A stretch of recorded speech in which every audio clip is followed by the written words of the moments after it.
Welcome to the regular meeting of the City Commission of Rio Grande City, Texas, today being Thursday, May 29 of 2025, and the time being 12:01. And at this time, I'm going to call this meeting to order. And I'm going to ask Commissioner Olivares to lead us in the invocation. I'm going to ask the audience to also join us in the invocation today. Thank you, Mr. Mayor. Please bow our heads. Heavenly Father, we thank you for allowing us to gather here today. We ask you to bless all in this room, as we ask you to bless all our employees and all the citizens of our beautiful community, especially those that may be going through hardships, trials, tribulations. We ask for a special blessing upon them and the knowledge that with thee, with hope in thee, everything is possible.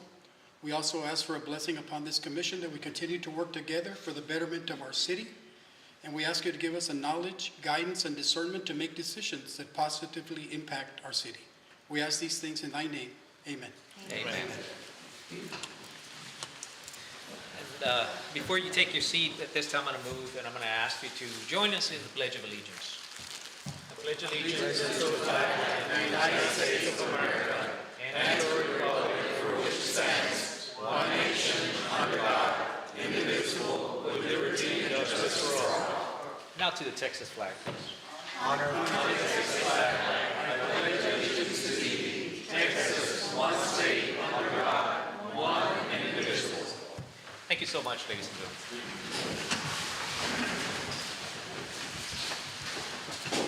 I'm going to move forward to item 1B, the roll call. Commissioner Ben de Leon. Present. Commissioner Ediel Olivares. Ediel Barrera. Present. Sorry about that. Commissioner Olivares. Olivares, yes. Present. And Commissioner Barrera. Present. I'm going to find that we have quorum at this time and ready to proceed with our meeting. Moving to item 1C, do we have anybody signed up for the public forum? Yes, sir. We had Ms. Elia Ramos. Ms. Ramos, welcome. Thank you for being here. Good morning. Good morning. I'm Maria Elia Ramos. Many of you already know me. I'm a former social studies teacher and a school counselor. I consider myself a community advocate. Other people have other names for it, but I'm advocating for our students to experience healthy and competitive activities year-round. I was jolted out of my seat when I heard that the city was planning for a public golf course. Again, I go to history to determine the presence of a golf course in our area. It has been tried by a private investor in the 1970s, before many of you were even thought of. Mr. Pete Diaz was the investor. After some years, he closed it down because he was not making a profit, and he developed it into a subdivision. Our community chose not to support it as an economic reasons. Don't get me wrong. I believe in private enterprise and will support such an effort if my tax money does not support it. Let me remind you that our community is one of the poorest per capita today in the United States, and the average family would not be able to afford a golf session. I did my research, like a good teacher, and into the viability of a golf course in our area. And I called Howling Trails Golf Course in the La Jolla area. It was a private golf course that was sold to the La Jolla district. The administrators, school administrators, advocated that the students were going to use it. I personally spoke to the person that is in charge of that facility today. He stated that the district was trying to sell it. The students did not use it.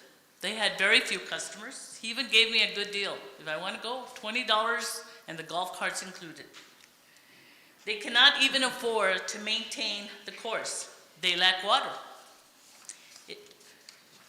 Another private club, the Cimarron Country Club, has been closed for 2 years, and they're also trying to sell it to the City of Mission or to the school district. Further down the road, it's my understanding that the investors of the Monte Cristo Country Club in Edinburgh are trying to sell it to the city. So, this is the history of golf courses within a 50-mile radius. Are there any successful? The majority in the McAllen metropolitan area are privately owned. There is another experience called Top Golf, which many probably go to, but that is also a private company. There is one thing that is scarce in our community, and that is water. A golf course needs water to maintain the green. We are in the midst of a long drought with no solution in sight. The water solution that is in the works will be used for people, industry, and farms. Any jobs in a golf course would be for minimum wages and will keep the people and families down. So, how do we as a city develop activities year-round for our youth? The schools are organized and have limited summer activities. The city needs to step up and provide activities to get the kids out and without their phones to exercise their minds and their bodies. We will be having an AAU summer track program. We have organized baseball programs. We have few parks that are used year-round. It is time that we utilize and develop what we have. Let me remind you that we as a school district voted for a bond issue that would give us many of the things that we need. Swimming pools, wrestling rooms, fine arts auditorium, Ford Ringgold improvements. We approved them because we knew our taxes would go up, but the benefit would be for future generations. The reality is that we did not get what was promised. Yes, we know there are plans for a splash park or splash pad and use of parks. We need to be smart how our tax dollars are used. Our needs are long and the money is short. Let history teach us that dreams are that, not reality. Let private investors see what we see in the future on the golf course and let them invest. The bottom line is that if there is any investment that the city makes, needs to be for the benefit of our youth and our community. There are times when Fort Ringgold would be full of people attending games and practicing t-ball, Little League, Colt League, girls softball, basketball, and walking. The Ringgold Park would be full of people with 2 games playing, basketball games going on, and parties at the pavilion. Let us learn from history not to make the mistakes of the past at the cost of our future generations. We must invest in activities that will benefit our future generations. It is imperative that we develop resources and activities that develop their minds and bodies. When kids are having fun, they're not going to mind the heat. And as an added bonus, a company from San Antonio, Texas called Ocean Point Terminals and the Sam Ramos Memorial Fund are donating $1,000 to the AAU summer program. This program was a very dear and important part of our summers, and we have some former players. So, Ms. Ramos, first of all, thank you so much for being did here. you learn? Did you learn? Say yes, say yes. Thank you for being here. Thank you for caring for your community. I personally appreciate very much your input in this matter. One of the things that it's our focus is that we want to provide a better quality of life for everyone included here. And you're right. When you're talking about the splash park, we are working on that. It's not just going to be a splash park. One of the things that we have in mind is to offer a water park. And that being along in combination with the pool that it's right next to the Chachalaca Park. And we want to convert that into something where we can offer more than just a pool, where we can have some volleyball courts, where we have some barbecues, where we have a pool, where throughout the summers, a family on a Saturday morning could just say, let's go to the park, to the water park. We're going to go, we're going to barbecue, we're going to play volleyball, we're going to be at the pool, we're going to have a great time. That's one of the things, and we're already designing that so that we can have a complete project. So that is on the works. The other thing that I want for you to realize about the golf course is that today we're attempting to create a golf course committee. One of the things that has not been advertised fully is that this is not a city project entirely. This is a project envisioned where we're inviting the county, the school district, private investors, and the city as well. Because we understand that the city itself cannot fund a golf course. We understand that. It would be a huge endeavor. It would put the city probably in red numbers. We understand that. But we got to think outside the box. We got to start being creative. So one of the things that this committee is going to be tasked with is talking to investors from different areas to say, hey, this is a project that we envision as part of our commission. We don't have all the funds to do it, and we're not going to risk the funds of the city and jeopardize our fund because it is very healthy right now. But one of the things that we have understood is that if we collaborate with each other, we can accomplish much more. That being the county, that being the school district, that being also from the private sector. Several developers have already been approached, and the sales pitch has been made to them. Into saying, okay, so what if we partner up with you, the private investors, where you all are going to benefit from having a beautiful neighborhood. Along with that, if you want, we can bring this partnership to try to create a golf course that's going to be maintained by everybody, not just the city, to the point where it has to be feasible for everybody. What is this committee going to do? The committee is going to do the research that you just did. How much is it going to cost? How much water is it going to need? How much are the private investors willing to put? How much is the county willing to put? And then at the very end of that report, we're going to make the decision, with full disclosure as to how much it's going to cost, how much it's going to benefit or cost. And at that point, we're going to do a cost-benefit analysis and make the decision whether to move forward or not.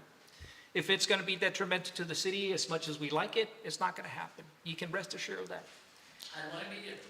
You will be here, ma'am, because we will be very transparent, but I just want for you to have a little bit more information, because from reading a post on Facebook, I can see how it would be shocking into saying a golf course is ridiculously expensive. How's the city going to be able to fund this and maintain it? Because That's right. once you fund it, once you create it, it's going to be difficult to maintain it. And we have the lessons right here. Yeah. Down the But highway. the problem that the hauling trails has is that the school cannot profit out of that golf course. They can't have fundraisers. They can have all of this other events that the other golf courses can do. But that's the research that this committee is going to be tasked with. Give us the numbers. How much is it going to cost? Who's willing to put in money? How much is it going to cost to maintain? How much water are we going to need? After receiving all that, then we're going to decide whether or not we're going to go forward. If we have some positive results, then we're going to say yes. If the results are going to be negative and detrimental to the city, as unfortunate as it may be, we're going to have to say we're not ready for that.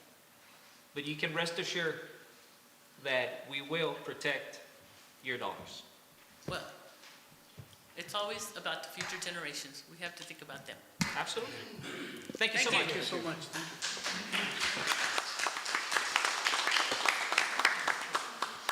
you. Do we-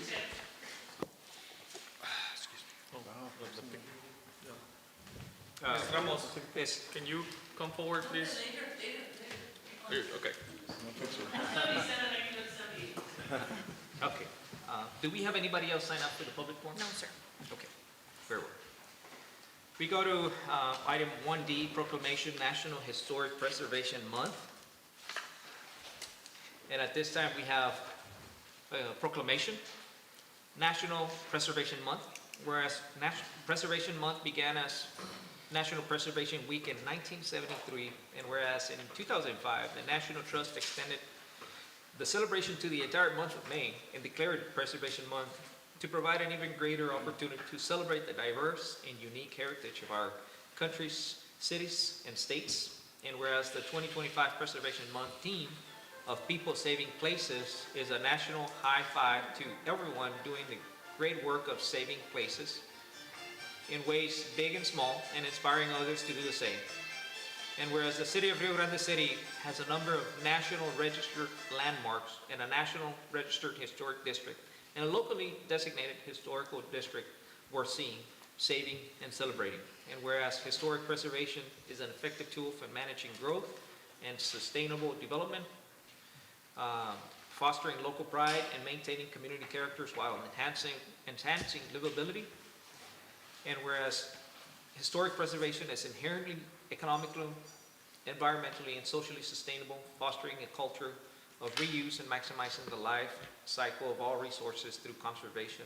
And whereas historic preservation is relevant for communities across the nation, both urban and rural, and for Americans of all ages, all walks of life, and ethnic backgrounds. And whereas it is important to celebrate the role of history in our lives, the contribution made by dedicated individuals in helping to preserve the tangible aspects of the heritage that has been shaped us as people, and whereas many Rio Grande City residents, groups, and organizations, including but not limited to the city's own historic commission, Kelsey Bass Museum Commission, Economic Development Corporation, and Main Street Program, work determinedly to preserve Rio Grande City's past for future generations. And now, therefore, I, Mayor Gilberto Falcon, do proclaim May 2025 as National Preservation Month and call upon the people of Rio Grande City to join their fellow citizens across the United States to join their fellow citizens in recognizing and participating in this special observance.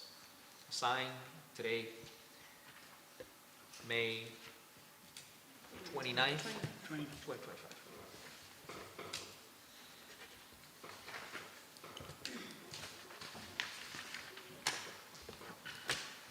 At this time, we move to 1E. Mayor, if I may, staff recommends move the city manager's report before 1E.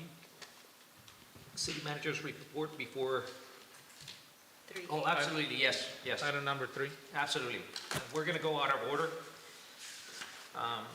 to item 3, city manager's report. A, presentation of business of the month award to Comet Cleaners, and B, presentation of citizen of the month award to Obrana Resendez Dela. Do we have a motion to address these items? I move that we address these items as presented. Okay, do you have a second? All of those in favor to address it, say aye. Aye. Aye. We're very proud of this. This is one of the items that we recently started doing because we think that our community should be celebrated. We think that we have great people, we have wonderful businesses, and it's very important that we recognize all of those individuals that have been a beacon, within this community, a beacon of hope, a beacon of success, a beacon of worthy of recognition, and that's what we're doing. We also believe that it is very important to recognize those small businesses that are within town that have honestly survived the test of time and that still have their doors open. I know that it's not easy to remain open, especially when the economy is not as strong as we wish it would be. But yet our local businesses continue to remain open, continue to be faithful to our community, and continue providing a very special service. We have recognized in the past some of the businesses, but today I think that we recognize yet another individual and yet another business that has really made an impact and a difference within our community. And this commission is very proud today to recognize them and to name them our Citizen of the Month and our Business of the Month. With that in mind, I would like to first invite the owners of Comet Cleaners.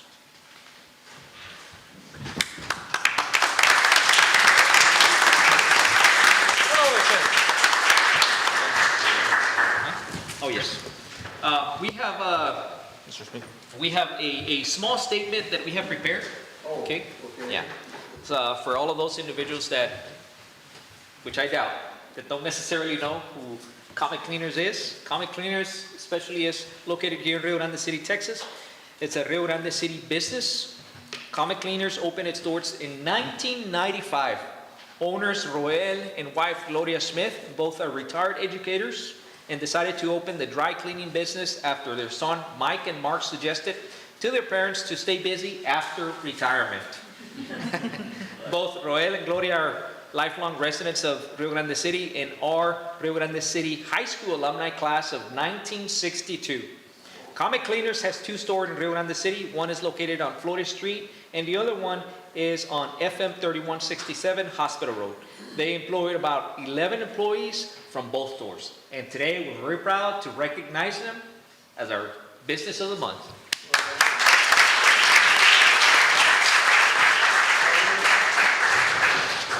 Thank you so much, sir.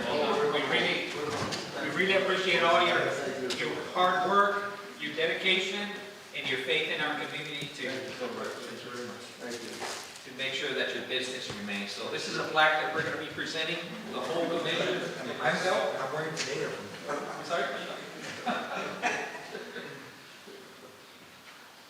And I'm going to ask you very humbly if you accept this recognition. That in mind, smile.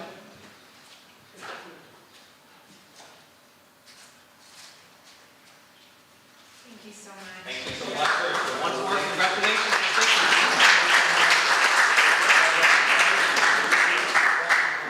Thank you so much. We are. Thank you so much for everything that you have done. Would you like to say a few words? Well, I'm just humbled and thankful on behalf of my wife and my family. You know, we started this business in 1995 with the great help. And then I had 2 children, my 2 boys who came up with the idea. And we started this plywood SBA. Mr. Chapa came from the Gold Star Bank. Ruben Chapa. Ruben helped us with the SBA loan. That's how we started this. We thank him. And we thank also, of course, former student here, Rio, that it was our student there, and also, of course, Ross, that played a part in. They were both. One was a teacher, and one was a student. So we thank them also for thinking about us. Okay, and you all, we accept it very, very humbly, and thank you. Okay. Thank you so much, sir.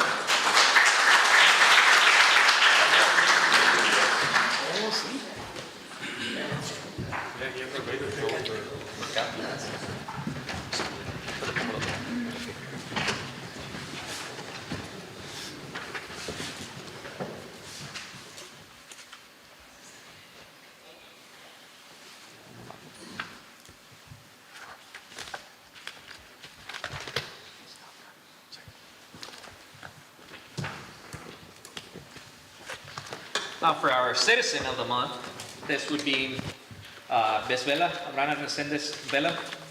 She was born in El South, Texas on March 17 of 1935. Her parents were Rafael Resendez and Enriqueta R. Resendez. She attended El South Elementary, Roma Middle School, and completed her high school education at Roma High School, graduating in 1954. Always with an attitude of pursuing and completing a college degree. She graduated from Pan American College, majoring in history and physical education. 44 years of her life were spent teaching, working in public education at the elementary and high school level at the RGC CISD.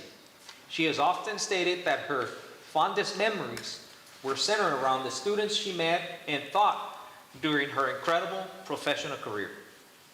Abrana married Ernesto Vela in 1959 and had 3 sons, Ernesto Lee, Jorge Rafael, and Carlos Cecilio Vela. 2 of her sons, Ernesto and Jorge, focused on educational careers. Carlos, her youngest, is a speech therapist at Region 1. Devoted to her community and church, Abby has been an integral part of the Immaculate Conception Church, serving as a minister, lecturer, member of the Catholic Daughter Sagrado Corazón and Hijas de María. What page was it? I clicked something.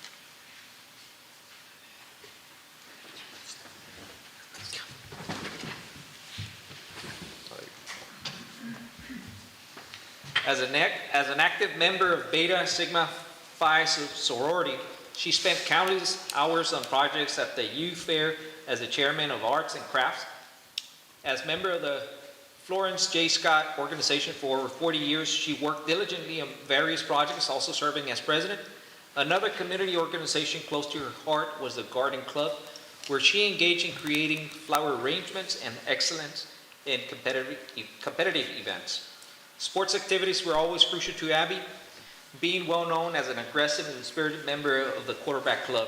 Her energy and devotion were reflected by the fact that she never missed a sport event on and off the Rattler field. With that in mind, I would like to invite everybody to give, if you don't mind calling you Abby, a great round of applause.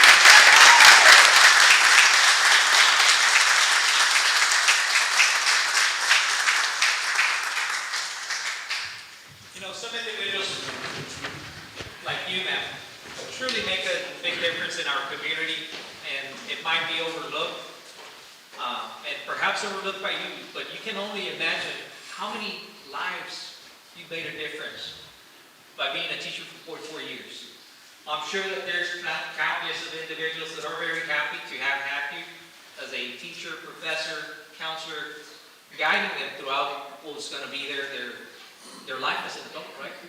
And I know for a fact, I speak from the heart when I say that a lot of my teachers were a huge, tremendous influence to me that allowed me, you know, when I thought that I was doing the right thing, when in fact I was not, right?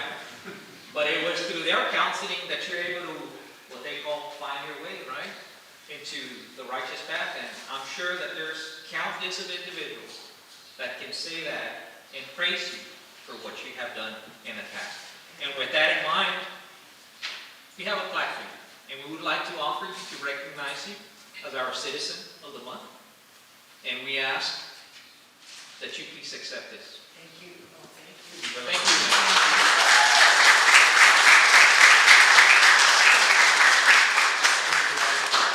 I just want to say that Ms. Bella here is the true definition of a role model.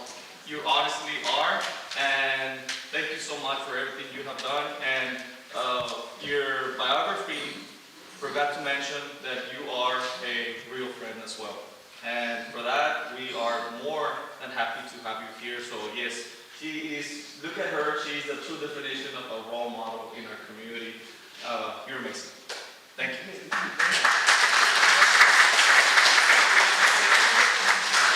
All I want to say is thank you. At 90, you feel that you are hitting the road too fast. And to be honored like this means a lot to me. This way I can go say, Jesus, I did something good.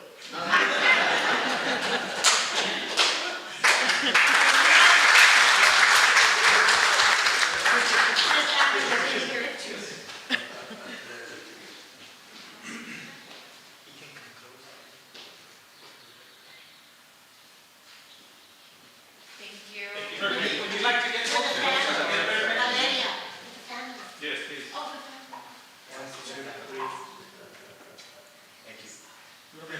Anybody else would like to? Jorge, Kathy, confident with your release with the whole group. So that these two boys proceed. Have put Nick with River City on the map when it came to UIL sports and everything. And their mother was always in the fighting for those boys. One more photo. Thank you.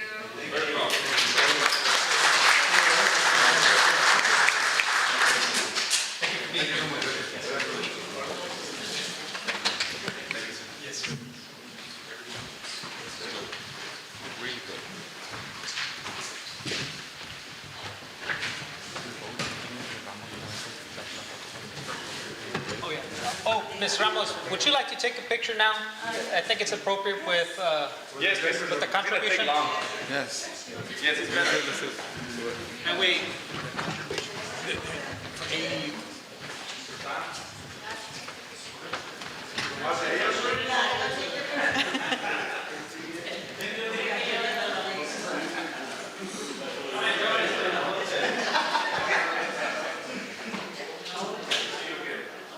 Yes, absolutely.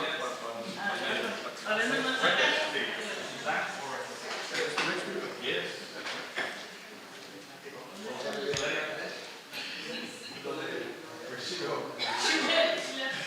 I'll take a picture.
Thank you, ladies, for being here. And thank you for watching the live. Thank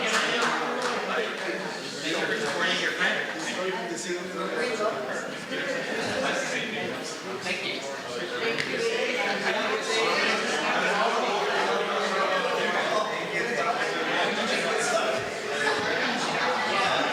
Thank you so much for being here. Thank you so much for being here.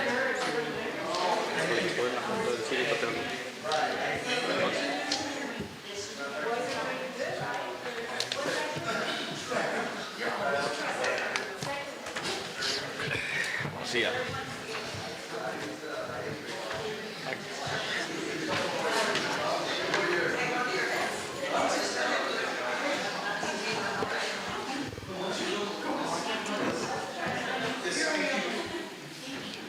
Okay.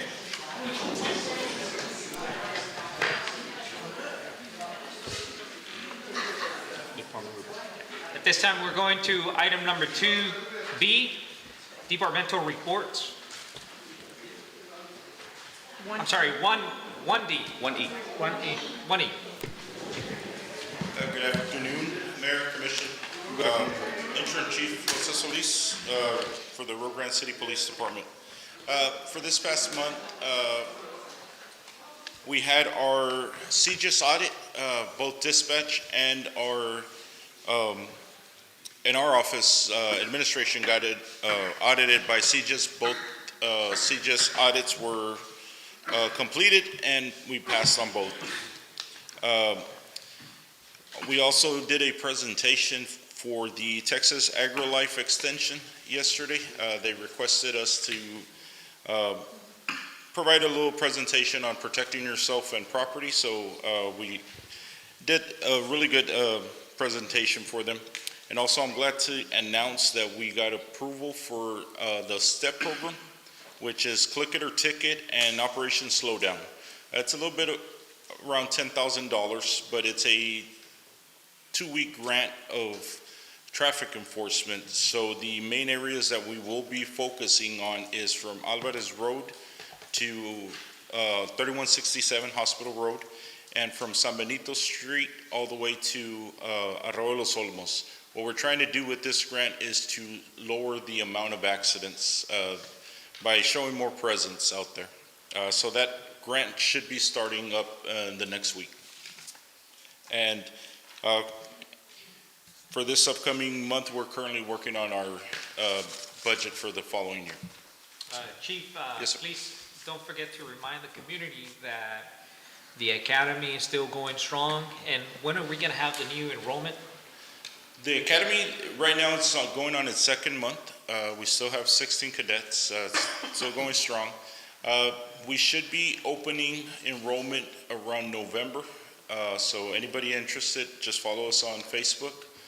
We will be announcing once the next part-time academy will open up. Appreciate it. Thank you so much. Thank you.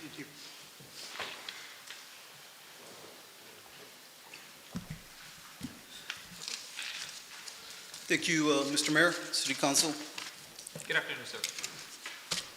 Just 3 quick items that I want to mention. This past weekend, I'm happy to announce that we had a very successful rabies clinic.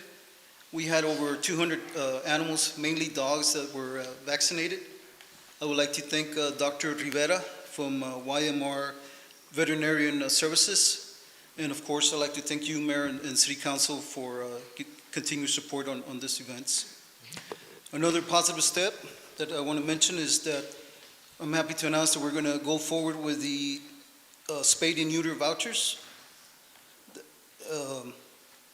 We should be going, hopefully pretty soon, this coming month, hopefully 100 vouchers. We're either 50 or 100 vouchers that we're going to give out to the community. Also, I'd like to announce the progress that we're having right now with the animal control facilities. We're ready to present the initial sketch right now. Present also here with me is Emilio Amaro. Mr. Amaro. We're going to give out a little presentation on the kennels, the additional kennels that we're going to. How many kennels are you going to be building, sir? Right now, This is what you see right now is the kennels that we currently have. We have 10 kennels, and those are that's the way they look. It's about a 3x6, right, Mr. Mota? Yes, sir, and we're proposing to do an extra 20 kennels. And some of those kennels will be divided into 4, so possibly to hold smaller animals. So that's the initial, that's the kennel, individual kennel that you see. It's a 3x6. You can see the drainage in the bottom. So all of this has to be approved by the state. You can't have like a regular kennel. It has to be, you have to have your drainage system and you have to have all that in place. So what we currently have right now, the existing building and the kennels it's a total of 10 kennels. So we're adding 20 more kennels plus maybe another 10 or 15, which is going to be a little smaller kennels for either opossums or cats or something like that. So let's start the, yeah, here you go. So right now, that's the current layout of the facility.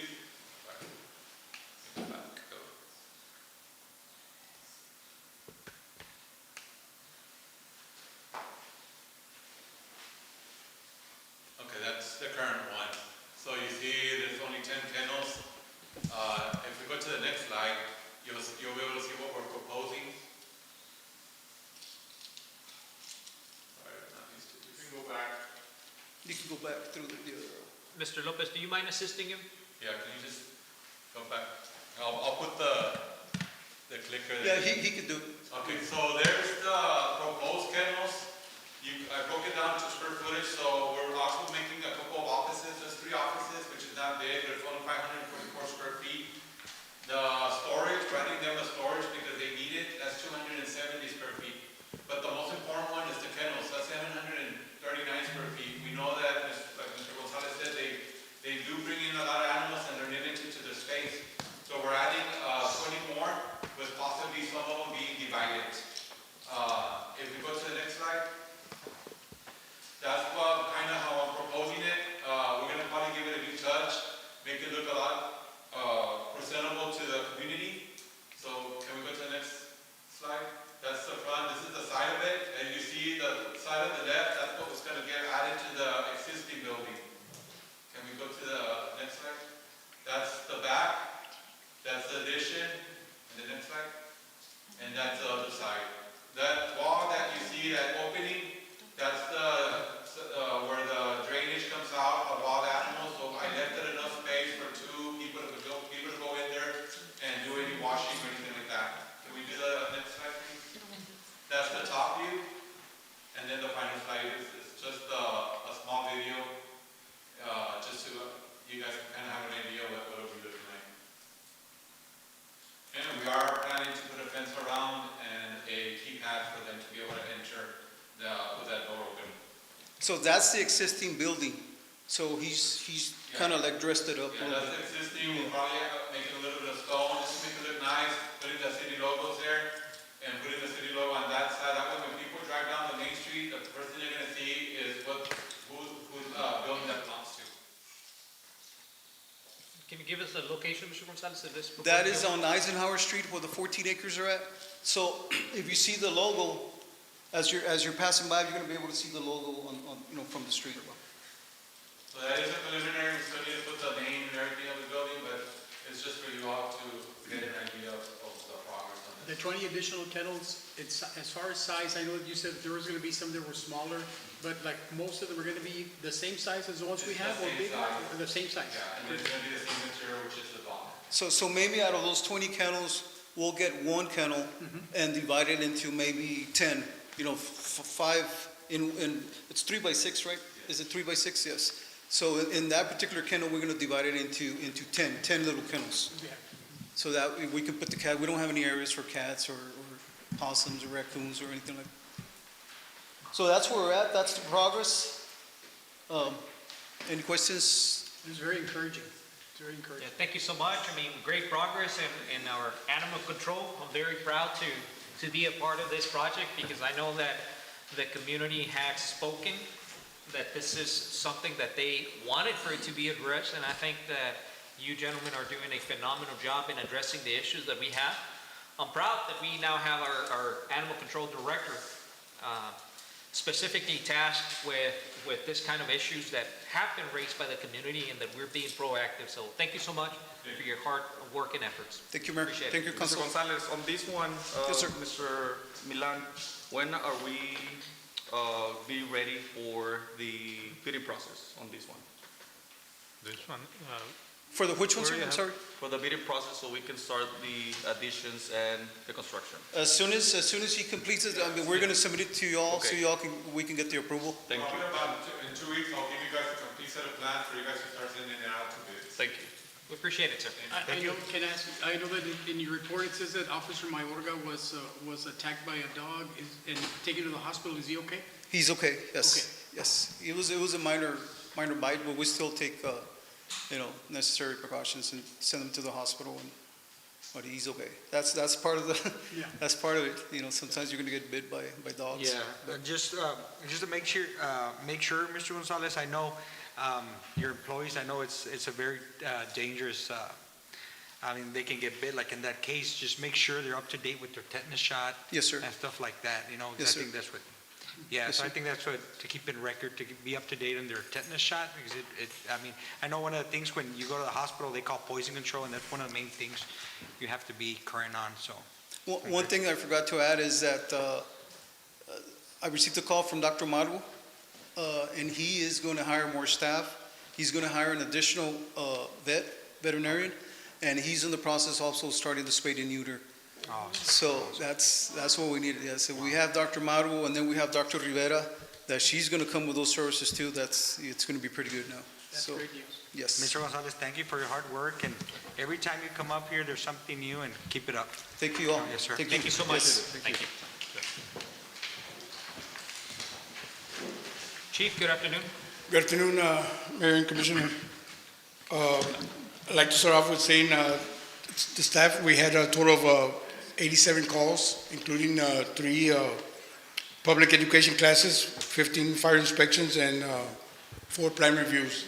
In the public education, the guys go out to schools and they give little presentations, safety presentations to the kids, and we did about 3 of those. I'd like to mention also FEMA's down here conducting helping assist with individuals that were affected by the flood this past March. They're going to be here for 45 days at the county annex building, and whoever's struggled with having damages to their homes, they can come down and fill out an application. FEMA will be doing the application for them and helping them out to assist them in that. Yeah. And, So, yes. Chief, now that you remind me, this is a very important call to the community, that FEMA's here, and if there's any citizen that has been affected by the recent floodings, they need to make themselves into the, it's located at the annex, correct? It's at the annex building, correct. And they can submit an application so that they can evaluate the damage and to see if they qualify for any kind of relief, correct? Correct. Okay. I'm going to ask you if you could get in touch with Ms. De Anda, perhaps give it some more promotion to the fact that our citizens can benefit from this program, and that they need to be proactive and submit an application so that they can get their situation assessed. Correct, yes, usually we do. Thank you. Thank you. I'm sorry. Proceed. No, and just to let, another note, last week we took part in the French fries with a firefighter at the McDonald's, the new location. And basically we just presented fries and stuff to the citizens. They came out and enjoyed us last Friday, and that's about it. Thank you so much, Chief. Thank you, Chief. We appreciate it very much. Good afternoon, Mayor, Commissioners. Leo Cantu, Finance Director. I'm going to do a brief financial report for the City of Rio Grande City.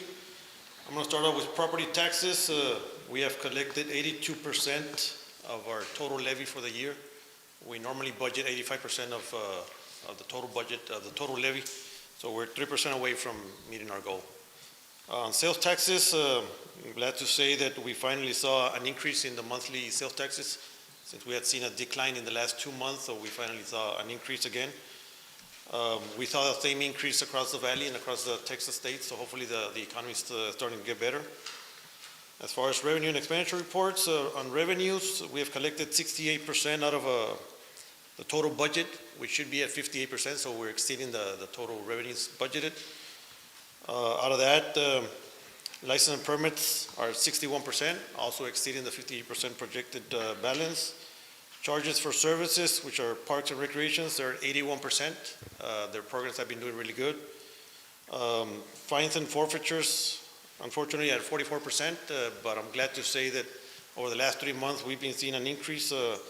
Their average has been 21,000 over the last 3 months. They started off with 9,000 for the first 3 months, so we've been catching up on that one.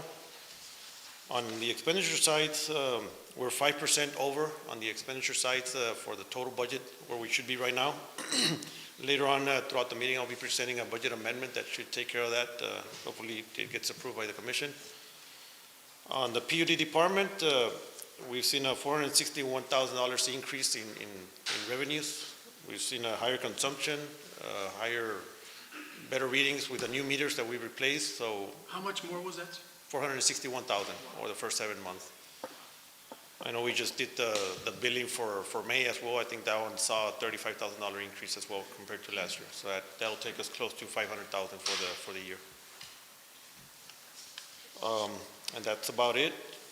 On the water loss, on the water loss for the water department, I actually got the total numbers from the water plant of the water that they take from the river and the water that comes out to the consumption, and I did my own math, and we saw a 10% water loss for the month of April, which is really good. Yeah, really good. Well, congratulations to the PUD department and to you also for spearheading this. Your close eye on making sure that the numbers are aligning and that we're keeping a good record of the water consumption and how much we're able to track. Thank you. I know we've been shorthanded in our finance department, but we finally hired a PUD accountant, so I'll be presenting her next month. Hopefully we can get better, more accurate numbers on everything and have a better control on all the Absolutely, numbers. sir. Thank you. Thank you, sir. Thank you for your initiative. Yes, sir. Mr. Barrera, good afternoon. Good afternoon, Hector Barrera, Public Works Department, Mayor and Council. My report is there on your package, and we had our 14 acres open last month. We had 308 citizens that attended to throw their bulky items, unwanted trash. We've been working on alleys, keep them clean. We had a training with TML, with Mr. Johnny. It's a flagging training. Most of our guys are out there on the traffic, and they need some training on that. Our brush route is on schedule, and our trash week is open this week. So, any other questions for me? Yes, Mr. Barrera, do you have any problems with, I know there's been complaints of like illegal dumping. Have you all encountered illegal dumping? Yes, we work with code enforcement. When we get illegal dumping, they go investigate who's throwing, or if they get addresses or something. Okay. And then if they don't go pick it up, we'll pick it up. But most of the time, they get someone. Okay, is there consequences on the people? Do y'all set cameras, or how does it work? Or how do y'all yes. Once we do the investigation, sometimes it's a false lead on the product. And we do have cameras, but they're not functioning, but we'll get them repaired. Okay. Okay, thank you. Do we need new equipment on that, or? So the equipment we have Okay, if it becomes a major concern, why don't you consider petitioning the commission to get you some cameras? I don't know how much they would cost, but if that's becoming an issue, I think that we need to have the right equipment so that we can address it. We'll be more than happy to support that initiative. Yes, thank you, Mayor. So So any equipment that you may need for those kind of investigations, we need to have our city clean, and I don't think it's unreasonable to start spending more money on equipment that's necessary for this investigation. Okay. Thank you. And we're trying to get our main thoroughfares clean. As you can see, you drive around town, our main thoroughfares are Yes, sir. clean. Thank you so much for everything that you're doing for the city, Mr. Barrera. Thank you. Appreciate it very much. Thank you. Thank you.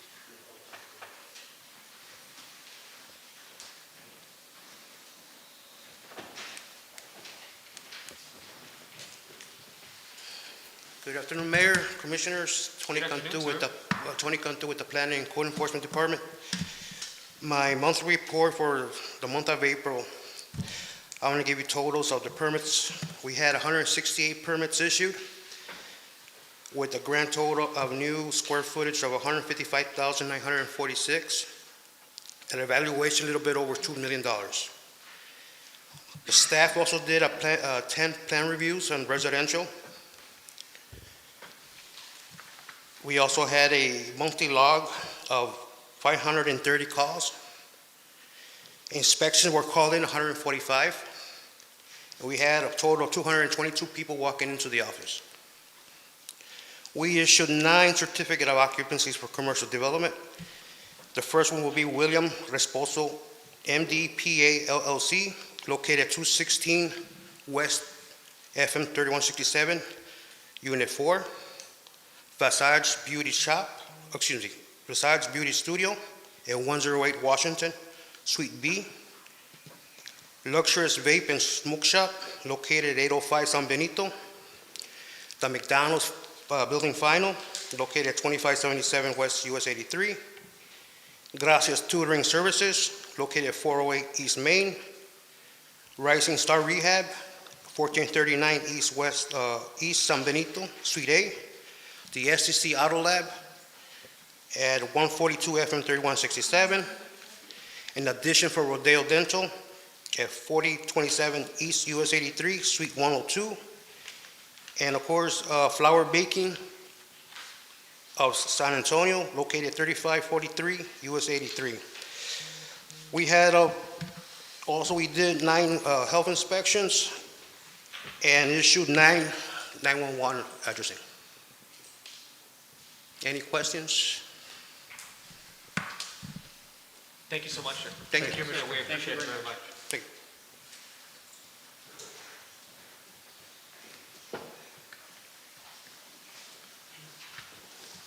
you. Good afternoon, Mayor, Commissioners. I'm Norma Gomez-Fultz, the Rio Grande City Public Library Director.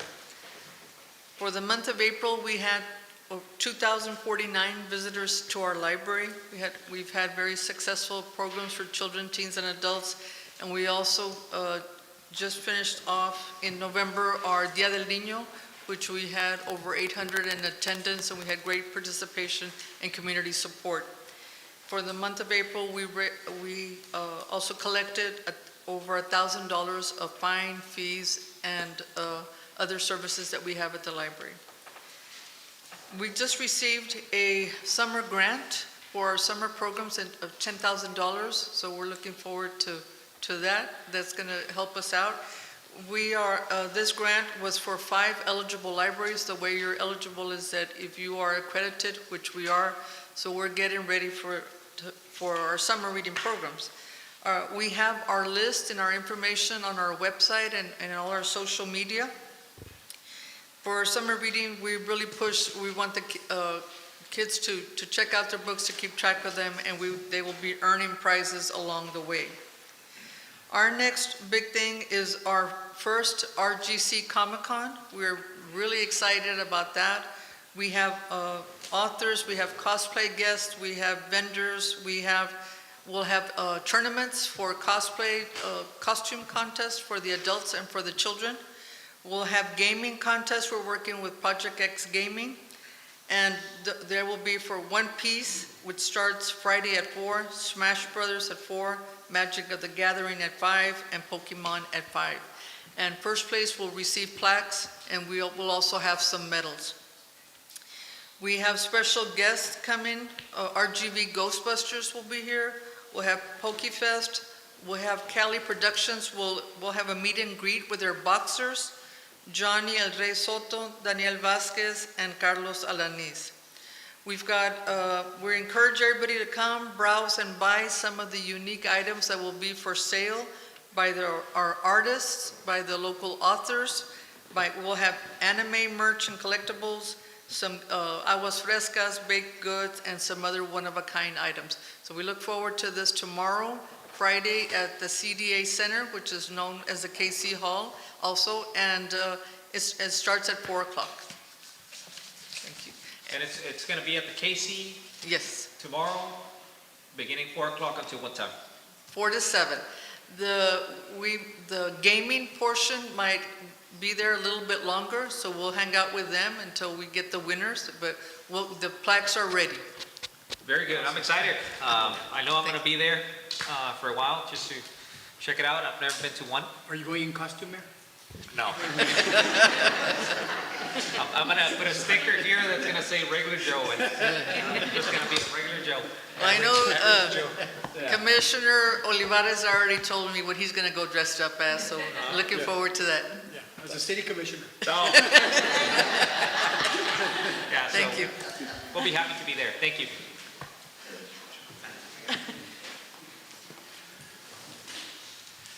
Good afternoon, Mayor Commissioner. Marco Trevino with Parks and Recs. Good afternoon, sir. For our report, always starting out with our financial budget, 60% to current goal. One of the things I want to emphasize or proud of is our Facebook page has now gone over 1,000 followers. So our Facebook page has been good, a huge success. I mean, we advertise all the programs and activities, pictures of MVPs throughout the sports. When it comes to Park, Silver Star Park, I know on your report it shows at 65% completion. It's currently at 95%. We're just waiting for AEP to drop the electricity to connect those the lights. So that should be done pretty soon. All inspections from the city and AEP have passed. We're just waiting for service to be dropped. For Fort Wrangell, we are placing the order for the light bulbs to replace the light bulbs of Fort Wrangell. That would roughly be about $2,500 to $3,000. We are getting quotes for labor to replace the lights. Currently, we're looking anywhere from $4,500 to $5,000 just for labor to replace all 40 to 80 light bulbs needed. Basilio Park, currently all locations where they had safety issues, where the water pumps and the electrical panels were open to the public, those have now been confined there, so they're gated, so there shouldn't be any issues with those. When it comes to sports, this is the first time we've seen Rio Grande City ran sports, currently running 3 sports at the same time. So it's been busy. So 3 sports, we have baseball, we have a basketball league, and men's softball. And in the near future, a week away, 2 weeks away, we'll be having track. So that'd be 4 sports that the department will be running at the same time. Wow. So yes, it's been busy. And when it comes to pony, all-star selections have been made. Pony all-stars start next week. We have 5 teams representing Rio Grande, 6U, 8U, 10U, and 12U, and 14U. That's the age group. And I got a call from the pony director yesterday that Rio Grande has been selected to host 2 divisional tournaments at June 16th. So it's a sectional tournament, so that means the teams must come to play in that tournament. So we're having about, I want to say 16 to 20 teams coming to Rio Grande that week to join in the tournament, to play in the tournament. Make sure that concession stand is full. Yes, that concession stand's going to be full. So we're getting ready for that. It's great news. I know that it's been done in the past, but this year it's, like I said, it's 2 divisions. So we're very excited and nervous about it, but we're going to make it happen. When it comes to track and field, we are closing registration soon. We want to advise the community to register soon if you're going to participate, because so we could avoid any late fees. There are late fees from TAF that apply if we register after a certain date. We've ordered all the necessary equipment needed for track and field. I reached out to Mr. Ramirez, the coach, and I asked him, what do you need? A week later, he gave me a list of like 20 things. It's like, well, why hasn't this been happening in the past? He said that they depended on the school equipment, and I told him that ends now. It's a city-run program, and the city is going to provide all the necessary equipment to make the program successful and have the athletes have what they need. Basketball, it's coming to the third week, so we've had a great outcome, 28 teams. And at this time, I want to present the commissioners and the mayor the trophy that we'll be presenting to first place for the basketball. When is going to be the final game? Basketball is still going. Baseball is ending next week, so we'll be ordering those trophies for them, and we'll be doing a closing ceremony for all the teams. Very good. And Mr. Trevino, and I think the idea is that we're going to be combining both parks so that we can be hosting games in both of them? It'll be difficult to get Fort Ringgold Park ready for June 16th. Right, no, not for June 16th, Yes, but in the near future. I know Ms. Ramos mentioned that Fort Ringgold was the park to be at or back in the days, and I could guarantee her that by the beginning of next year, that park will be used for baseball 100%. Right. Well, thank you so much. So Can I just ask, in your report on the park about the lights, it says here that Medina Electric provided the assistance in removing the lights at no cost to the department? That's correct. A huge shout out to them. They've always helped me out, whatever we need. They sent a crewman of 2 people with their lifts to bring down 2 lights and ballasts so we could have the part numbers to order the correct bulb. So Mr. Medina Electric, big thank you and appreciate everything y'all do. Just for the record, Mr. Mark, how much has that park been for lights in the past? Has it been quoted before on lights? It's those lights that are currently there are over 10-year-old. Half of them I know, and the park has been used in 10 years, so they're more than 10 years old. For $1 billion? There is a quote for that, yes. Moscow Lighting gave us a quote for $1 million. Yeah. So. And lights. So, huge thank you to Medina's Electric because I know renting those man lifts or whatever you call them, they're expensive. And I know for Basilio, we've currently had a meeting with Hellas Construction for possibility putting turf in the infield at Basilio Park. So that's hopefully a possibility in the near future. So we can make the parks look even better. Absolutely. And in your report to Alta Vista Park, you're requesting possibility of lights. Have you made any progress in that, or have you looked? We're looking into, I know I reached out to a gentleman that has done solar power, so I'm trying to get him the price to go lower to see if he helps us out with providing at least 2 solar power lights, so we don't have to run any electricity. I see that in your report, we've been having some issues there with teenagers. Correct. I would encourage you that we address the light issue, even if it gets on the, even if I think that the light issue needs to be addressed as soon as possible because we're having some issues there with the park. So keep us informed as to the quotes that you get. I know that you're always very good at trying to save money, but I think that on this one, we need it. Yeah, we need it. I think this is a pressing matter. If it was another park that we're not having these issues, then I would say, yeah, sure, let's wait and see what we can do. But I think based on what I see here, that it's becoming a problem, and we don't want anybody to be hurt or get endangered out there. Absolutely. So at this point, we'll put the community first rather than money, and I think that it needs to be addressed. Mr. Trevino, also, the registration for the summer track, when does it end? It ends till June 2nd, but after June 5th, there is a $10 additional late fee. Okay, now, can you please try to announce the end of the registration on social media, on your own page and on the city?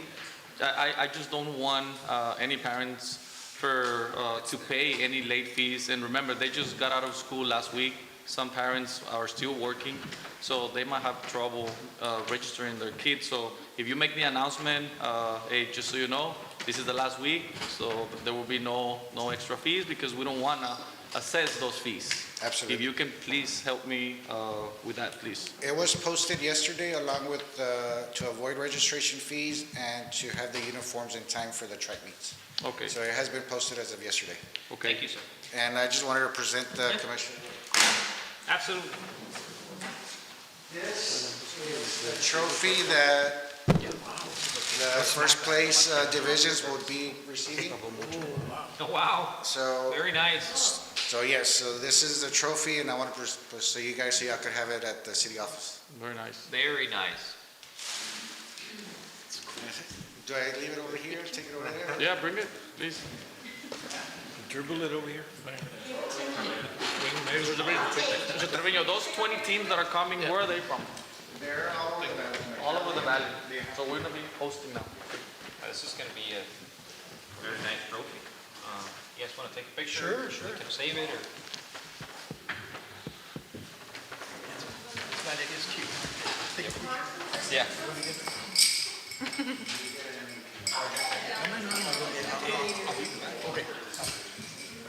You should get Marco in there. Yeah, Mark. Or let's go down there. I mean, Okay. maybe a little. Thank you, sir.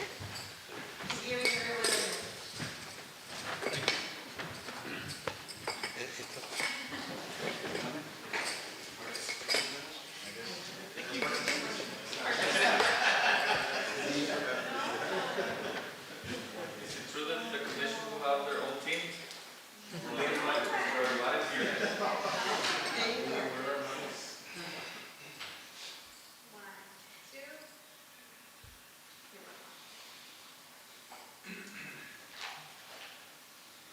Thank you. Thank you so much. We're going to be very happy about this. I just have one more thing. As always, I want to thank the Parks and Rec team for their hard work, the people that go behind the scenes, our coordinators, Eric and Eleni, our crewmen, Mr. Adame, Oscar Garcia, Jose Garcia, Leeward Casas, Raymond, Javi, Rogelio, and Manuel. Thank you guys for what you do. Thank you. Thank you to everyone from your staff.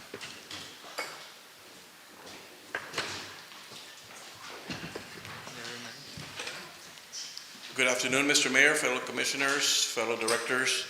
Mr. Smith, congratulations again for your small business here in town. You were selected for a reason, and like the commissioner said and the mayor, we're going to continue this. So we thank you for your business. All right, we'll start off with the current unemployment rate right now is about 9.2. We're down from 10.2, so something's happening. Folks are getting employed, that's good. This number reflects from the April report, so we haven't had the May report. The Workforce Solution held a youth fair yesterday, went very well. We have a huge adult job fair coming up in August. That's going to be held at the Casey Hall. We're going to call it a resource fair, where we're going to have employment opportunities, as well as the city is going to participate in answering questions. So we're getting involved in getting folks employed, getting the word out that there's employment in town. And social media always has a lot of postings on jobs, availability. They don't know who to talk to, so we're trying to match them up with the EDC and the local Chamber of Commerce, that there's job opportunities out there. We had a couple of ribbon cutting ceremonies in the last 2 weeks. Of course, we had the McDonald's West and the Little Caesars West. We have another one pending for next week. It's a Wellness Medical Center on Hospital Road. We're pending getting the date scheduled. And in your packets, you see all those potential businesses coming up that are going to be opening pretty soon, to be announced, of course. In June, the EDC has their budget and strategic workshop. What that is we plan for the budget for the fiscal year 26. And we also strategize on how we can help the Parks and Recreation, the tourism industry, and of course, we do a budget on how we can help our businesses. June, we're going to start off the second round of the boost grants. This is a $2,500 boost grants for the businesses to use as a need. So that was, the first round was very successful. We had one of the local businesses use that grant as to purchase a neon sign, and it looks real nice at night. So we're trying to push, not only just get your computers and stuff inside your businesses, but also start focusing outside. We also have the Britton Avenue project. That's the ADA, the American Disability Act fund that we got. We did a walkthrough, so just in October, Britton Avenue is going to be completely renovated, including the sidewalks. They're going to remove the benches, put them back in, new lighting, a lift for the kiosk. And that's going to be like a 4-month project. So by February of next year, we should be done, hopefully before the youth fair starts, because they do a lot of events in the little plaza. So we're going to do a lot of budget planning this summer, and we're doing it ahead of time so we can be ready for October the 1st when the new fiscal year starts. Do I have any questions pertaining to my brief? In the packet, it's a long packet. What I do is every Friday, I do of the things that are going on in EDC, and you guys get those, so kind of look at them at your leisure. There's a lot of little intricate things that are happening in the department, and just take a look at that when you get a chance to do that. Yes, sir. Well, thank you so much, Mr. Barrera. Just want to remind the community that the Boost program, it's very important for us. We want to help out, give back to the community. So if all of those small businesses that are located here within our city limits are more than welcome to come over and apply for one of those Boost grants. It's essentially $2,500 for your business. We have a business owner here. We would like to encourage you to come over and apply. It's $2,500. You just got to justify that it's for your business, whether it be equipment, TVs, chairs, you name it. You know, just so long it's for the benefit of the business. And there's some other requirements, but essentially that's what it is. So we would like to encourage all the business owners to come over and visit us and apply to the grant. This is your money coming back to you. So This will be the second round of that Boost grant to be given away. And just so you know, also something new that it's coming with the EDC, it's now we're gonna have a new category for incentivizing new businesses to come into town, and we're gonna be discussing tomorrow at our regular EDC meeting how to put them into categories if they fall into the small, medium, or big business, and that way we can determine how much money we can assist them with aside whatever they are doing already. So we want to just incentivize anybody who wants to come and invest in our city. You know that we're growing. Just yesterday, the day before yesterday, we went to the grand opening of the Little Caesars, and I talked to the manager, and I asked him, okay, well, can you tell me what did you see in us to come and do your second location? And his words were very clear. I love your community, and I know you're growing on the west side. Just look at the amount of houses, new projects, DHR, the new McDonald's. So that was a huge trigger for us to come and invest here, and that's the reason we did it, simply because we see the growth, the demographics are there. So thank you for those businesses who are trying, and we're just going to be here to help. Absolutely. Thank you. We are a business-friendly community, and as we grow from the east to the west, we're not going to forget about our downtown as well. We have a strategic planning session this summer during our budget workshop, and we're going to plan on how we can revitalize our downtown slowly but surely. Yeah. We will be the Fredericksburg of the Rio Grande Valley eventually. So that's the goal that we. I like that we idea, and want. I think that we need to be fairly aggressive in trying to beautify our downtown, offering some incentives that are going to really incentivize the owners to work on them, because we have that loop coming up. And once we get the loop, I think that the traffic that we used to have in downtown is no longer going to be there. And if we forget about it right now, it's not going to draw any attention, and it's going to get neglected. And I think right now is the time to start incentivizing people to make something out of our beautiful downtown. And we are planning in August having the kickoff, if you will, of the Renew Downtown program with the insurance agency that's currently renovating one of the old buildings. So we're going to use that as a ribbon cutting ceremony and launch the Renew Downtown program. Thank you. So it's looking pretty good. I think The future looks good for Rio Grande City. I like that. Thank you so much, Mr. Barrera. Thank you. I appreciate it very much. I'll be followed by the Main Street. Okay. Yep. Good afternoon, ma'am. Good afternoon, Mayor, Commission. Yandri de la Cruz, Main Street Coordinator with the City of Rio Grande.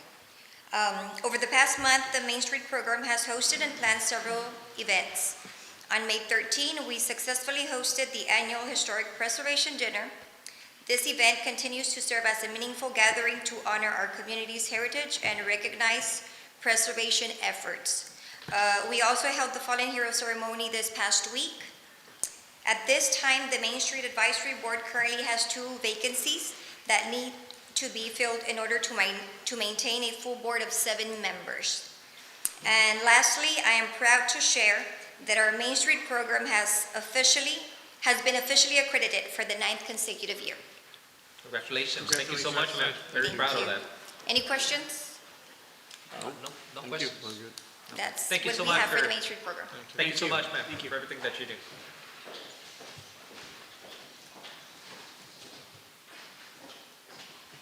PUD, good afternoon, sir. Good afternoon, Mayor and Commission. I'm Ruben Salinas. I'm with the Public Utility Department. And for my department monthly report, we fixed a broken manhole that was behind Rio Motors. We had been having issues at Walmart. There was a lot of spillage going on. So we investigated the problem and we found out that behind Rio Motors, a manhole had caved in. So we worked diligently to try to fix it. We needed help from a contractor, so we got an equipment, a track hole. They helped us install it. We got that issue fixed. No more spills has been reported at Walmart. We cleaned clarifier number 2 at the sewer plant. It had excessive sludge, so we drained it. We did a bypass. We were throwing it back into the other clarifier.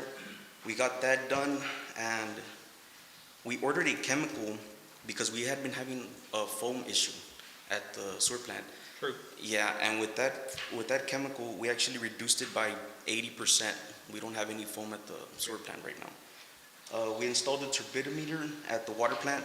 Ours had gone down. We did it in-house. It's been reading a lot better now. We have the accurate readings for when we need to report it to TCQ. And we'll be working on a budget for Monroe and Lopez for the sewer expansion. Okay, very good, sir. And thank you so much for everything that you do. One of the things that I want to remind you is that all the plants and all the facilities that we have to keep them in top shape. Yes, sir. You got to remember that all of the areas are representative of the city, even though that some of the buildings that we have are somewhat hidden, but if somebody was to show up there, I want for the impression to be that we're taking care of all the assets that we have. Yes, sir. And you can see that we've taken care of this location.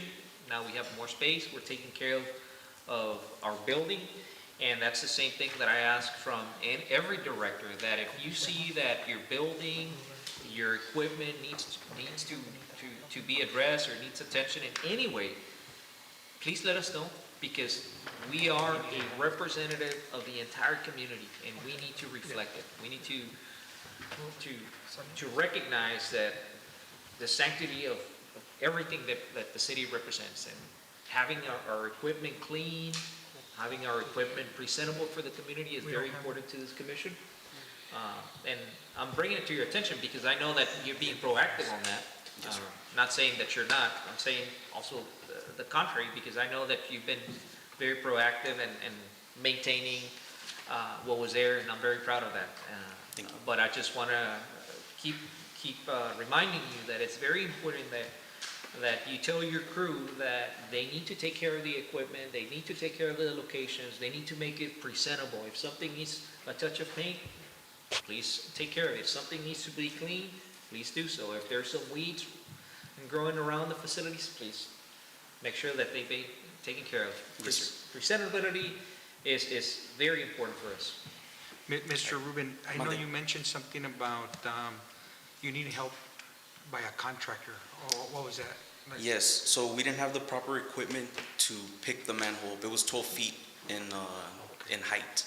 So our backhoes didn't have that extension, and to get it off the trailer and to put it into the ground. So we needed help from a contractor, Was it a local contractor? Yes. Who was that? AAA. Okay. So Ruben, how's the fix-up going for the sewer plant behind the school district? The sewer plant, right now we're waiting on the new plans that we had discussed at Meldon and Hunt. Once they get those plans to us, we're gonna review them and we're gonna see if they fall in between our budget. Okay, but I mean, you were gonna paint some of the walls that were deteriorating? Yes, we already painted it. We already cleaned the grass and we got the pipes out of the way. Okay, okay, thank you so much, sir. On the next report, can you take some photographs of the facilities to see the Yes, sir. state that they find themselves? Because we Yes, sir. want to, I know that, like I said, for quite some time, those places, obviously, they're kind of away from the main streets, and you can't really see it unless you go there. But we want to make sure that everything is presentable, including those areas. So if you don't mind bringing us some photographs for the next report. Yes, sir. Mr. Milan, the building that's right there on the curve where the shell is, there's a building, an old building there where you can get some water. I think that building needs a touch-up, and we have discussed it before, right? Some of the windows are broken or were broken. I haven't looked at it yet. I believe you're talking about the old ice plant. Okay, And yes. we're in the process of fixing it. It's a historic building. It used to be, Yes, I that's don't know how old is it, something Mr. that we. Barrera? It's a 1926, 27, the old ice company. Yes. I know that. So we started cleaning, we we were secure the windows, and it's in the process of being Do we have any use for that building? I don't think so. Storage, maybe? But You have an office there operating, right? It's currently not operating. We just. So there's nothing there? It just got the historical significance, and obviously it's property of the city, so we would like to fix it and be part of some of the stuff. Windows and paint will be more than enough. Because I noticed the windows are, it's like an abandoned building, and it's right there by the 83, and it belongs to us. And just like the mayor said, we represent the future, and that's something that we need to be proud of. And right now, the conditions that building is in, it's not good. Yeah, now that I see you speaking of that, I'm just reminded, we need to fix the water tower that it's an ice tower. Not fix it, but all the lettering, it's already faded out and you can't really tell. So I don't know if by the next meeting you can get a quote as to how much it will cost.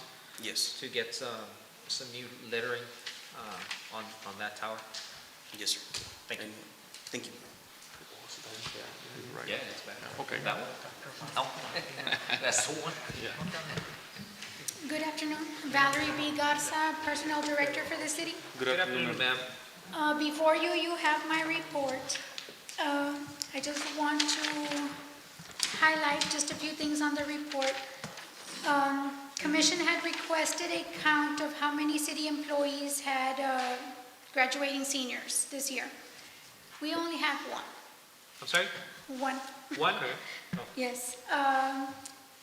Myra Garcia from the municipal court, her son's graduating this year, or graduated this year, and Manuel Garcia is his name. Okay. I'm also started preparation for the longevity awards that we issue out in December. Yes. And those have to be ordered within time. So already started on that. And just touching on Hector, Public Works Director, mentioned that his staff was had a training. Well, TML IRP, the Intergovernmental Risk Pool, issues out, the representative issues out emails to let us know that there's free trainings. And when I see them, I put them out to the department that can take advantage of them. And it is called, well, this particular one was called Road Ready Initiative, because in April, it was National Work Zone Week. And Johnny Vera, which is the representative from the TML IRP, was the one who came and did that training. It was a flagging training. A flagging. Since Public Works, besides water, but Public Works is mostly the ones that have those barricading roads, and that's why we kind of lean more toward that department to take initiative on that particular training. Where's that training gonna be, ma'am? It already happened, Oh, sir. already. How many attended? And they go to their department. Oh, okay, yes. So, how many attended the whole? The meeting? staff, Everybody? all staff. Everybody? Okay, good, great. All the knowledge is Ms. great. Valerie, I have a question. Yes, sir. You said only one student will be the recipient of the scholarship? Well, there's only one. Really? We had directors, we polled the directors to make sure that they told their staff who had graduating seniors, and there's only one that came. Wow. Seriously? I mean, was it only for directors or for any employee of the city? No, I polled the directors to tell their staff. And everybody sent me back information that it was just one. Nobody else had any. Okay, well, congrats to Mr. Manuel Garcia. Garcia. Yeah. Well, And lastly, I'm going to let you know about new hires.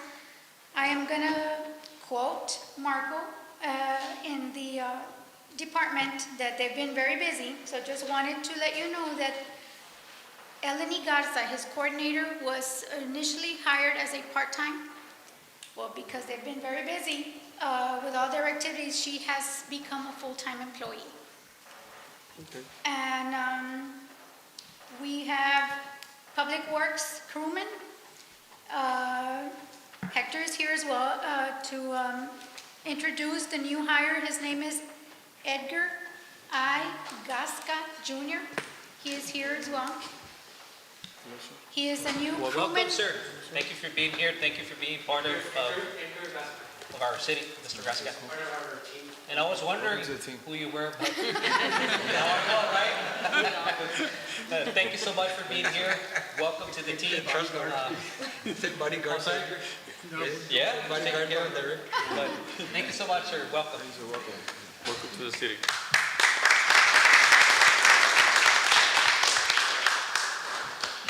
We did have a patrol officer as well, but turn around within a week or so, he got offered another job that he had really, I guess, wanted, so he took it. Which one was this? Police officer, Oh, police officer. yeah. Okay. So no longer here. Huh? 3 days. Oh, my God. Wow. Mr. Joey? And we do have continued volunteer firefighters that apply, and we currently have one, Joshua Guerra, that he applied for a volunteer firefighter. And we also have the new accountant, right? I don't think that she has been introduced to the commission.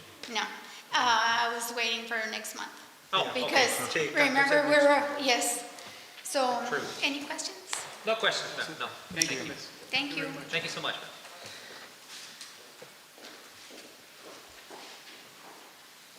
Good afternoon, Mayor and Commission. My name is Kathy Rubio from the Kelsey Bass Museum. Good afternoon. Good afternoon, everyone. At the museum, well, piggybacking off what Ms. Norma said, I was at the Dia del Niño event.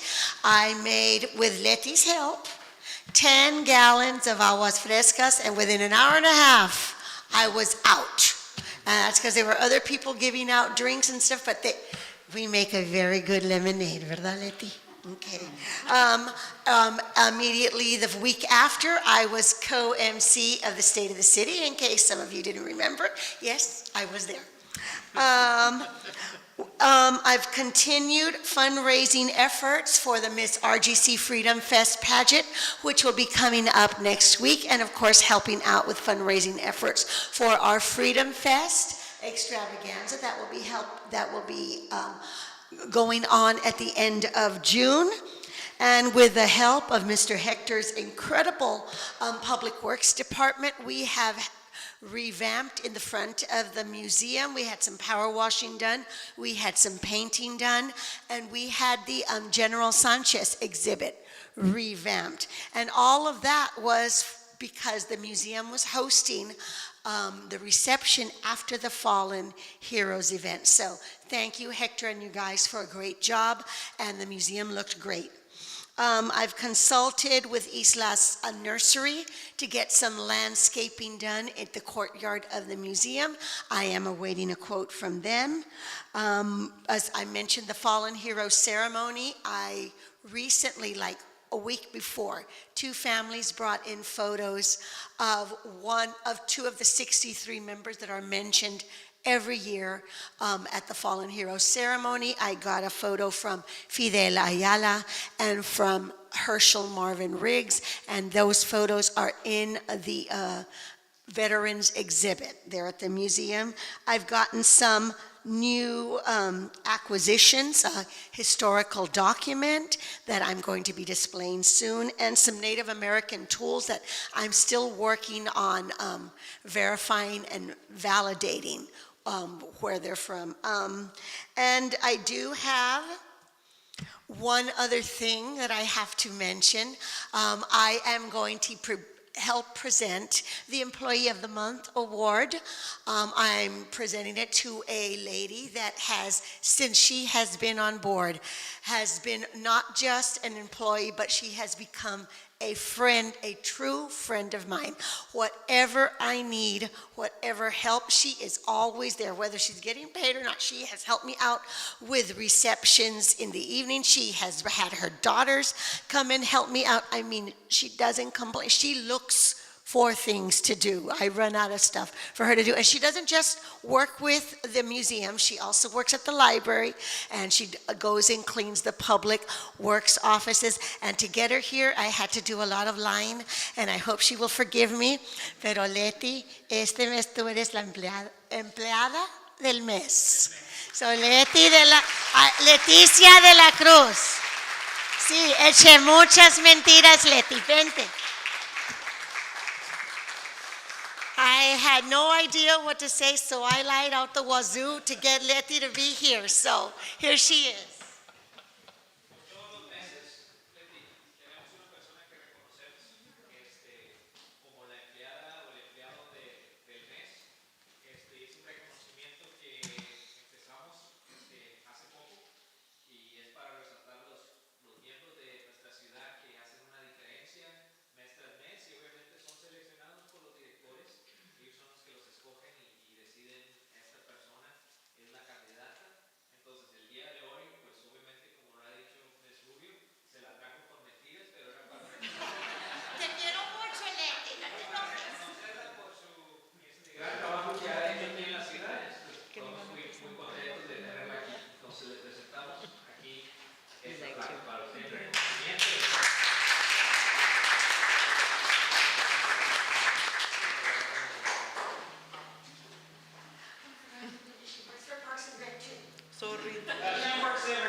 Discúlpeme por haberle echado mentiras. Te quiero mucho, Leti. No te enojes conmigo. And if you don't have anything else, that's my report. Thank you. Thank you. Again, this is one of the programs that we're very happy to support.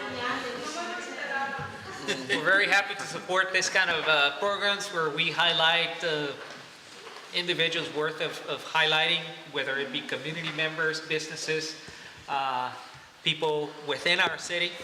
And we're happy every time that we tender a plaque to somebody, because we feel honored to have such good people here within the city. And I know that in me getting to know the directors, the employees, I'm amazed every time at everything that you guys do. So I just want to say to everybody, thank you. It takes an army to be able to do what the city does, and it takes a lot of hours to do some things, and a lot of work has to be done after hours, and it's not easy. And I know that each and every one of you puts their heart out, and I'm very happy for that, very proud of everybody. Thank you. Good afternoon, Mayor and Commissioners. Judge, good afternoon. Good afternoon. So we only have the report of April. In April, we opened a little bit over 200 new cases that were filed with our court. Out of those 204 cases, about 134 got resolved with fines and payments. About 105 of them were, additional 105 were dismissed for statute of limitations, old cases. As we previously mentioned, one of our concerns is the backlog on all the citations that we have from years before. So each month, we try to take about 100 and try to get them resolved, either statute of limitations, send letters, or have them pay in. So we've been moving forward with all that. We also signed about 36 warrants for the month of April, which were executed. That averages about one a day. So we've been very productive in all that we can with the municipal court. Additionally, the municipal court expanded a little bit, about 500 square feet, additional office space. Finally, we have some restrooms inside the building. Those should be working by next week. Everything is moving along. We're very happy. Everybody's ecstatic about the move. And that's the bulk of our report for April. And for April, you were able to collect about how much? $39,000 for April. About $39,000 for Yes. the month of April. Yes, sir. And has the revenue been consistent with? It's been consistently going up a little bit. The first quarter, I think we averaged about 35 to 38,000 each month. So right now we're hitting about a little bit over 1,000 a day is what we're coming in with each day. So we've been doing very well. Okay, thank you so much. And you mentioned these are felony warrants, the ones that you have been contemplating in signing? Felony and misdemeanor warrants, yes, sir. Okay, this is one of the things that I don't think that they were ever done in municipal court, but now that we have a licensed attorney, it alleviates the work from the other county and district judges, because now Judge Garza can review some of the warrants and sign them, obviously so that we can maintain our law enforcement more efficient. And I know that they've been working together with our police department to try to be more effective in our law enforcement, and for that, I want to say thank you. Yes, sir. Thank you. Thank you very much. Judge, I have a question for you. And last week I was talking to several officers, and because I was very concerned about the high-speed pursuits that we sometimes have in our city. And some of the officers were telling me that these normally these people have illegals with them, right? And they, of course, they want to escape. But I mean, having those high pursuits inside our community, sometimes inside neighborhoods, makes it extremely dangerous. So I was like, okay, give me ideas and how can we make it better? And so apparently, I don't know if it's true or it was being done in the past, or I don't know if you have experience with some of those cases already. But in my opinion, this is just my opinion, we haven't discussed it. This is just the first time that I'm going to address it to you. I talked to the mayor about it. And we just want to, I think we should have we need to set the example on the bond issue. Because if they get caught, I mean, sometimes the bonds can vary from minimum to maximum. And it all, I don't know if it's your discretion or based on the police report, but I honestly, especially on those and on the burglaries, on the burglaries, it's a problem that we currently have, and it was brought up by them. Like, what's the problem? Because they do the investigation, they put a lot of hours. They go and they arrest them, and then next day they just get out because they got a $1,000 bond or whatever. So I just want to make sure that if we can review those minimum and maximums, and in this city we need to set the example that if you are involved in a high pursuit of chasing, you will be in trouble. I honestly, it gives me the goosebumps when I see that happening, and the border patrols and U.S. Customs and police and state troopers behind somebody. I mean, so just something to review. Right. And of course, in collaboration with the commission, the police, and your office, we can come up with something that is really, and stick to it. Something that we set the example for those cases, because those burglaries, they get out the next day, they do it again and again and again and again. It's the never-ending story. One of the things that I want to shed light on what you're talking about, this is not an issue for municipal court.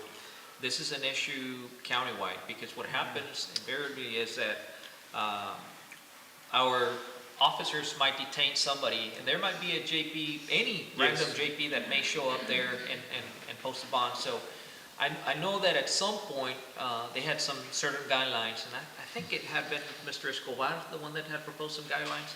But this is a countywide. This is something that has to be addressed by the district attorney, along with all the JPs, municipal judges, where they can have an initiative to focus on this type of cases so that it could be uniform and send a clear message throughout, because our municipal judge might not necessarily be the one that sees a burglary, or he might see a burglary and then it could be that a co-defendant might get seen by a different JP, totally different JP, that and their bonds might be completely different. Yes. But I think that the recommendation would be perhaps to take the initiative, be proactive, Judge, and perhaps send a letter to the district attorney and along with the other JPs and say, hey, you know what? I've been tasked with this initiative. Perhaps we can have a meeting, discuss this type of cases so that we can have a certain standard for this type of crimes that endanger the community. And the focus, I think the complaint was with the high-speed pursuits, the burglaries, and also indecent relationships between student teachers. Yes. Yeah, those three were the main that were highlighted. So I know it's difficult for you just to do it, but if you don't mind having the initiative, just to contact the rest of the JPs in our county and district attorney. So the way it works is on the bonds, there is some recommendations, right? There's some minimum and some maximum already in place by the legislature. But even as we speak, the legislature right now is trying to be a little bit more conservative on that. They're trying to be a little harder on setting bonds. I know that Governor Abbott himself had tried to pass a bill, or is trying to pass a bill where depending on your record, you might not be able to get a bond. So those are things that the legislature, as we speak, are working on right now. The other issue is that whenever somebody goes to magistrate, whether it be myself or JP or any judge, district, county judge, when they go to magistrate somebody, they're supposed to be given a criminal history of that person. And I don't think that's been done as of right now.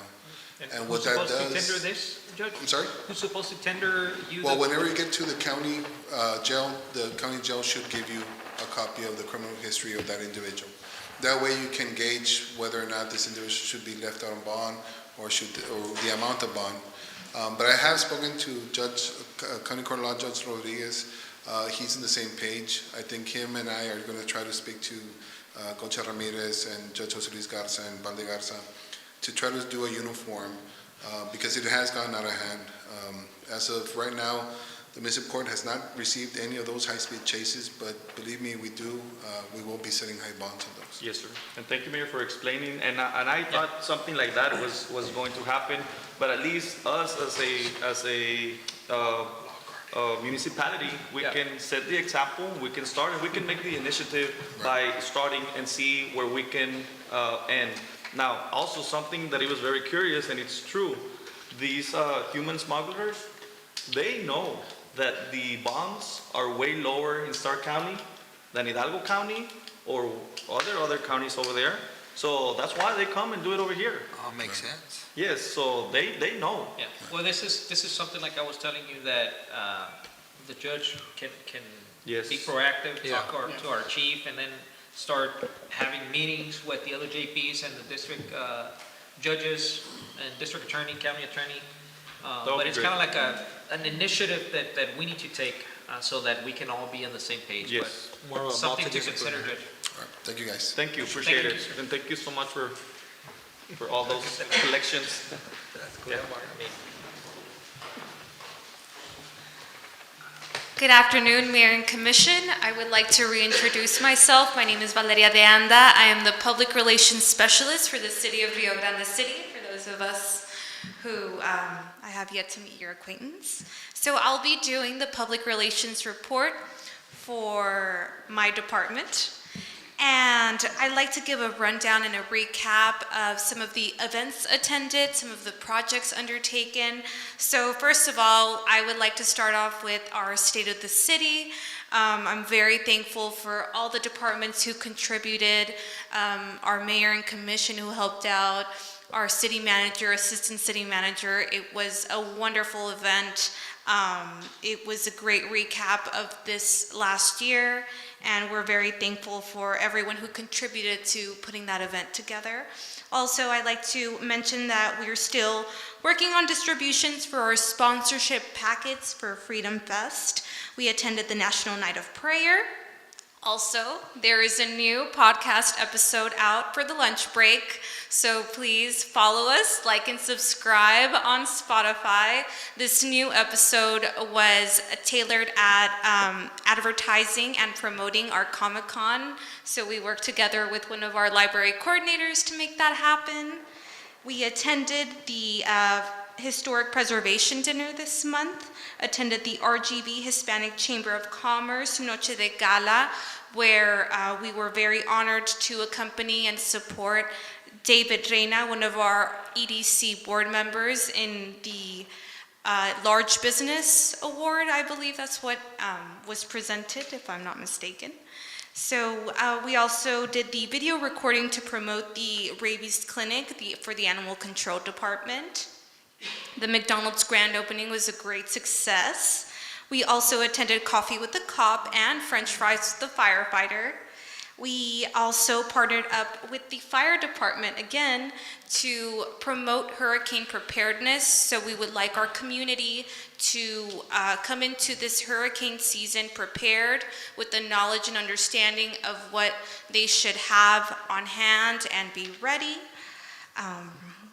We also celebrated National Public Works Week from May 18th through the 25th, so we made sure to always show our support because Public Works is always helping out, and we want to make sure that they feel appreciated and they are seen. Also, the PR department went over to Noticias KRGV to promote once again Comic-Con, so we're very excited and we hope for a very big turnout tomorrow. Oh, and yesterday, I had the pleasure of accompanying Mayor Falcon to the first ever Kids Voice Talent Show at the Immaculate Conception School. It was a great event, and we just would love to showcase all of our community support, not just for the city departments, but for our entire community. And what to expect in June. The month of May has been focused on ensuring the departments have adequate representation on all of our media platforms.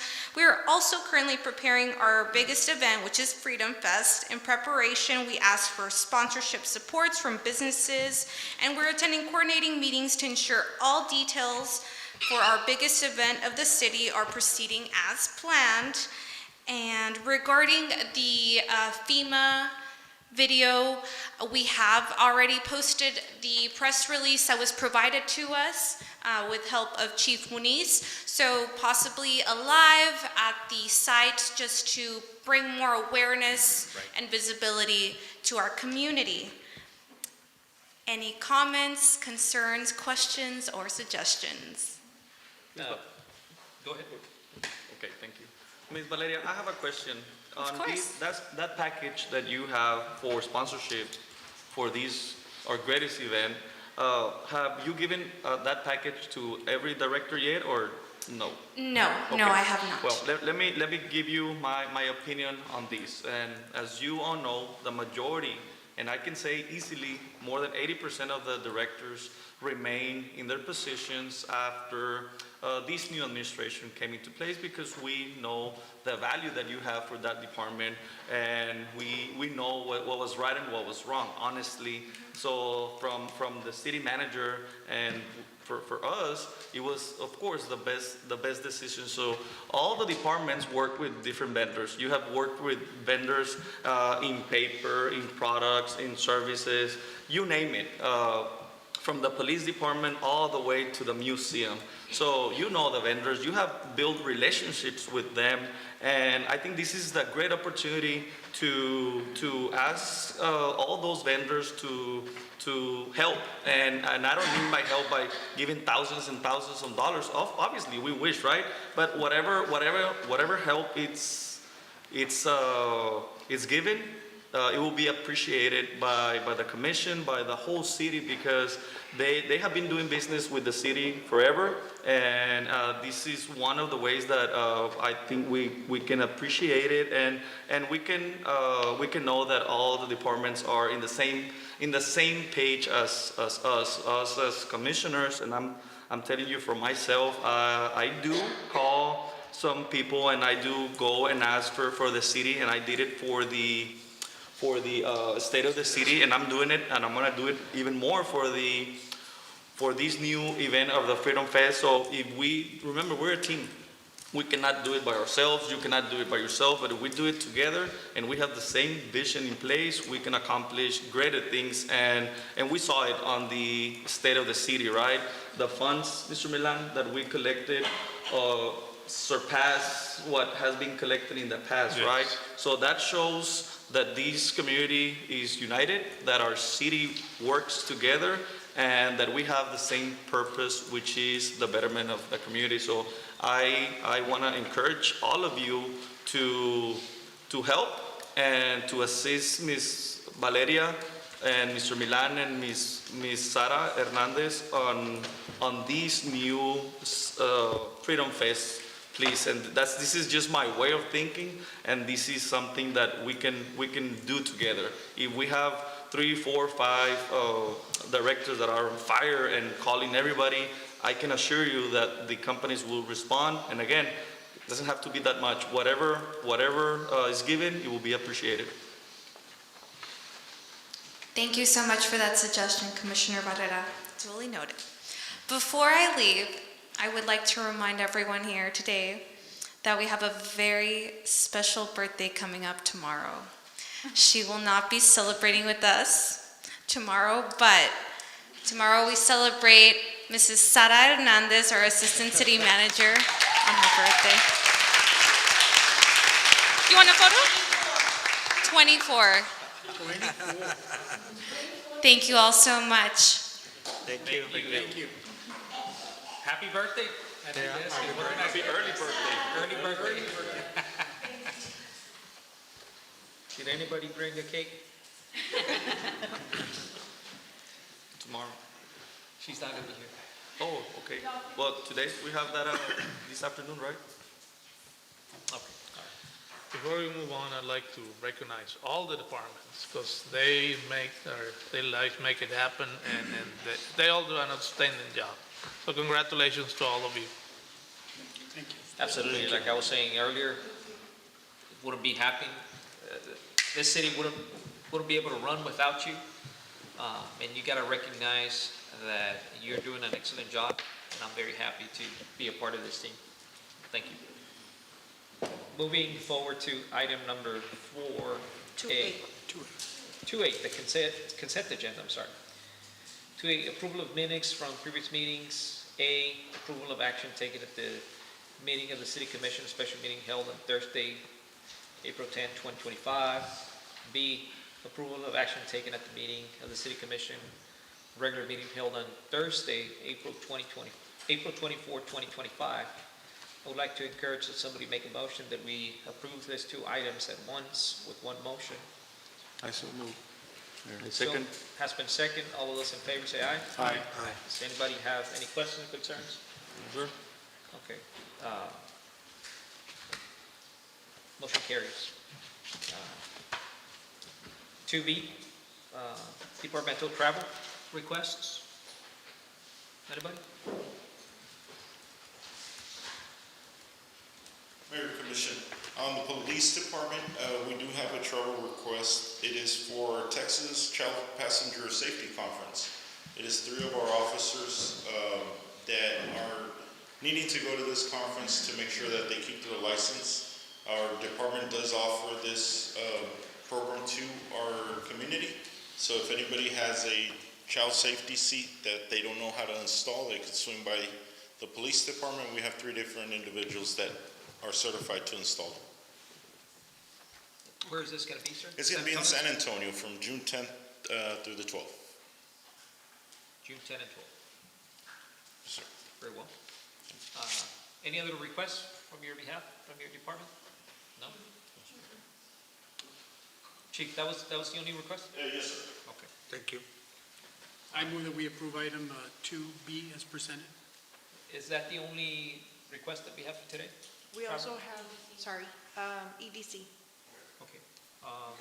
Want to approve that one, or you want to wait? What is it? Well, I'll wait. Okay. Yeah.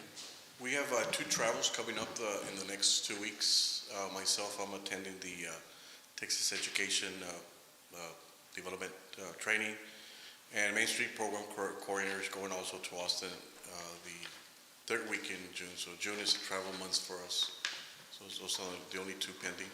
Then the first week in July, I'll be traveling to Austin for another training with the TechStat. So one is for economic development, the other one is with TechStat, and Ms. Yanderi with Main Street.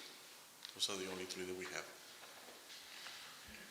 It's going to be two of you, correct, Mr. Barrera? It's myself individually, and Ms. Yanderi goes to another conference. So it's a different one. two different events, yes. The Main Street Conference. Yeah. Very well. Any questions? No questions, sir. Any other travel requests? No, sir.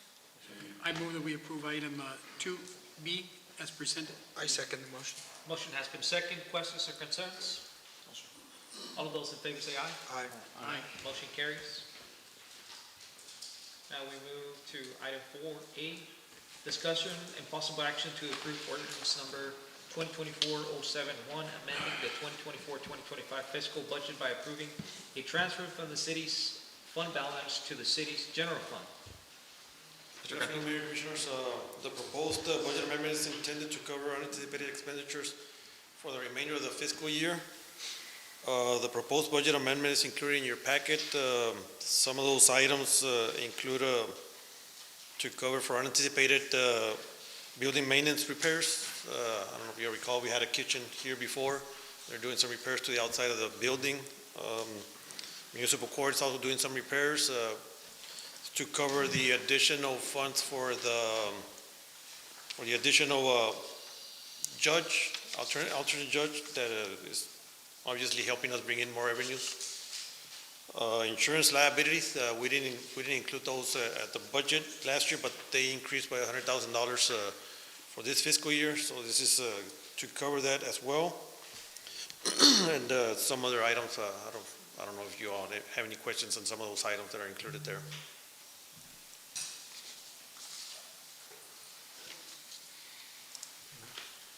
This amendment will make our budget balance out as of right now, so is that? Yes, and we're requesting $467,525 to be transferred from the fund balance into this fiscal budget.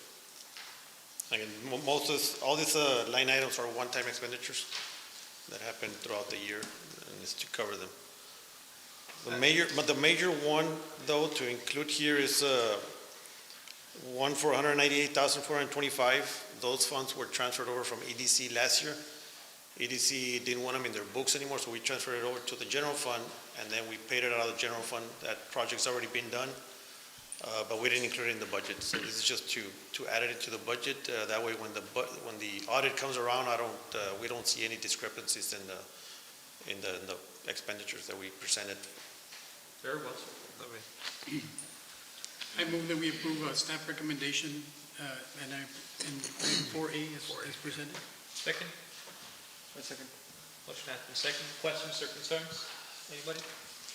All of those in favor say aye. Aye. Motion carries. Thank you, sir. Moving to item 4B, discussion and possible action to approve the first reading of ordinance number 2025-04, creating a golf course committee to explore and develop ideas for the establishment of a golf course in Rio Grande City, providing for its composition, duties, and reporting requirements, and providing an effective date. This is one of the items that we had proposed, and I think it was mentioned briefly earlier, where the city wants to start exploring the possibility of creating a golf course. And just as it was mentioned earlier, this is to provide a better quality of life to all of our residents.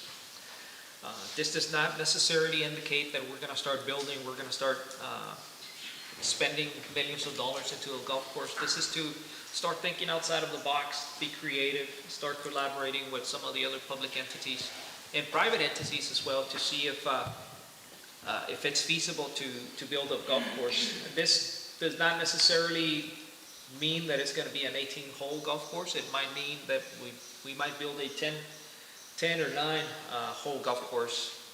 It depends on the reports that we're going to be acquiring from the committee. That's the purpose of this committee, to give us how much is it going to cost to maintain, how much to reach out to the other entities here, how much are they willing to help us out with, public entities, private developers, and see if it's going to be feasible to have a golf course here in Stark County. Mayor, I move to approve 4B. Second? I second. Motion has been seconded. Does anybody have any questions or concerns regarding this matter?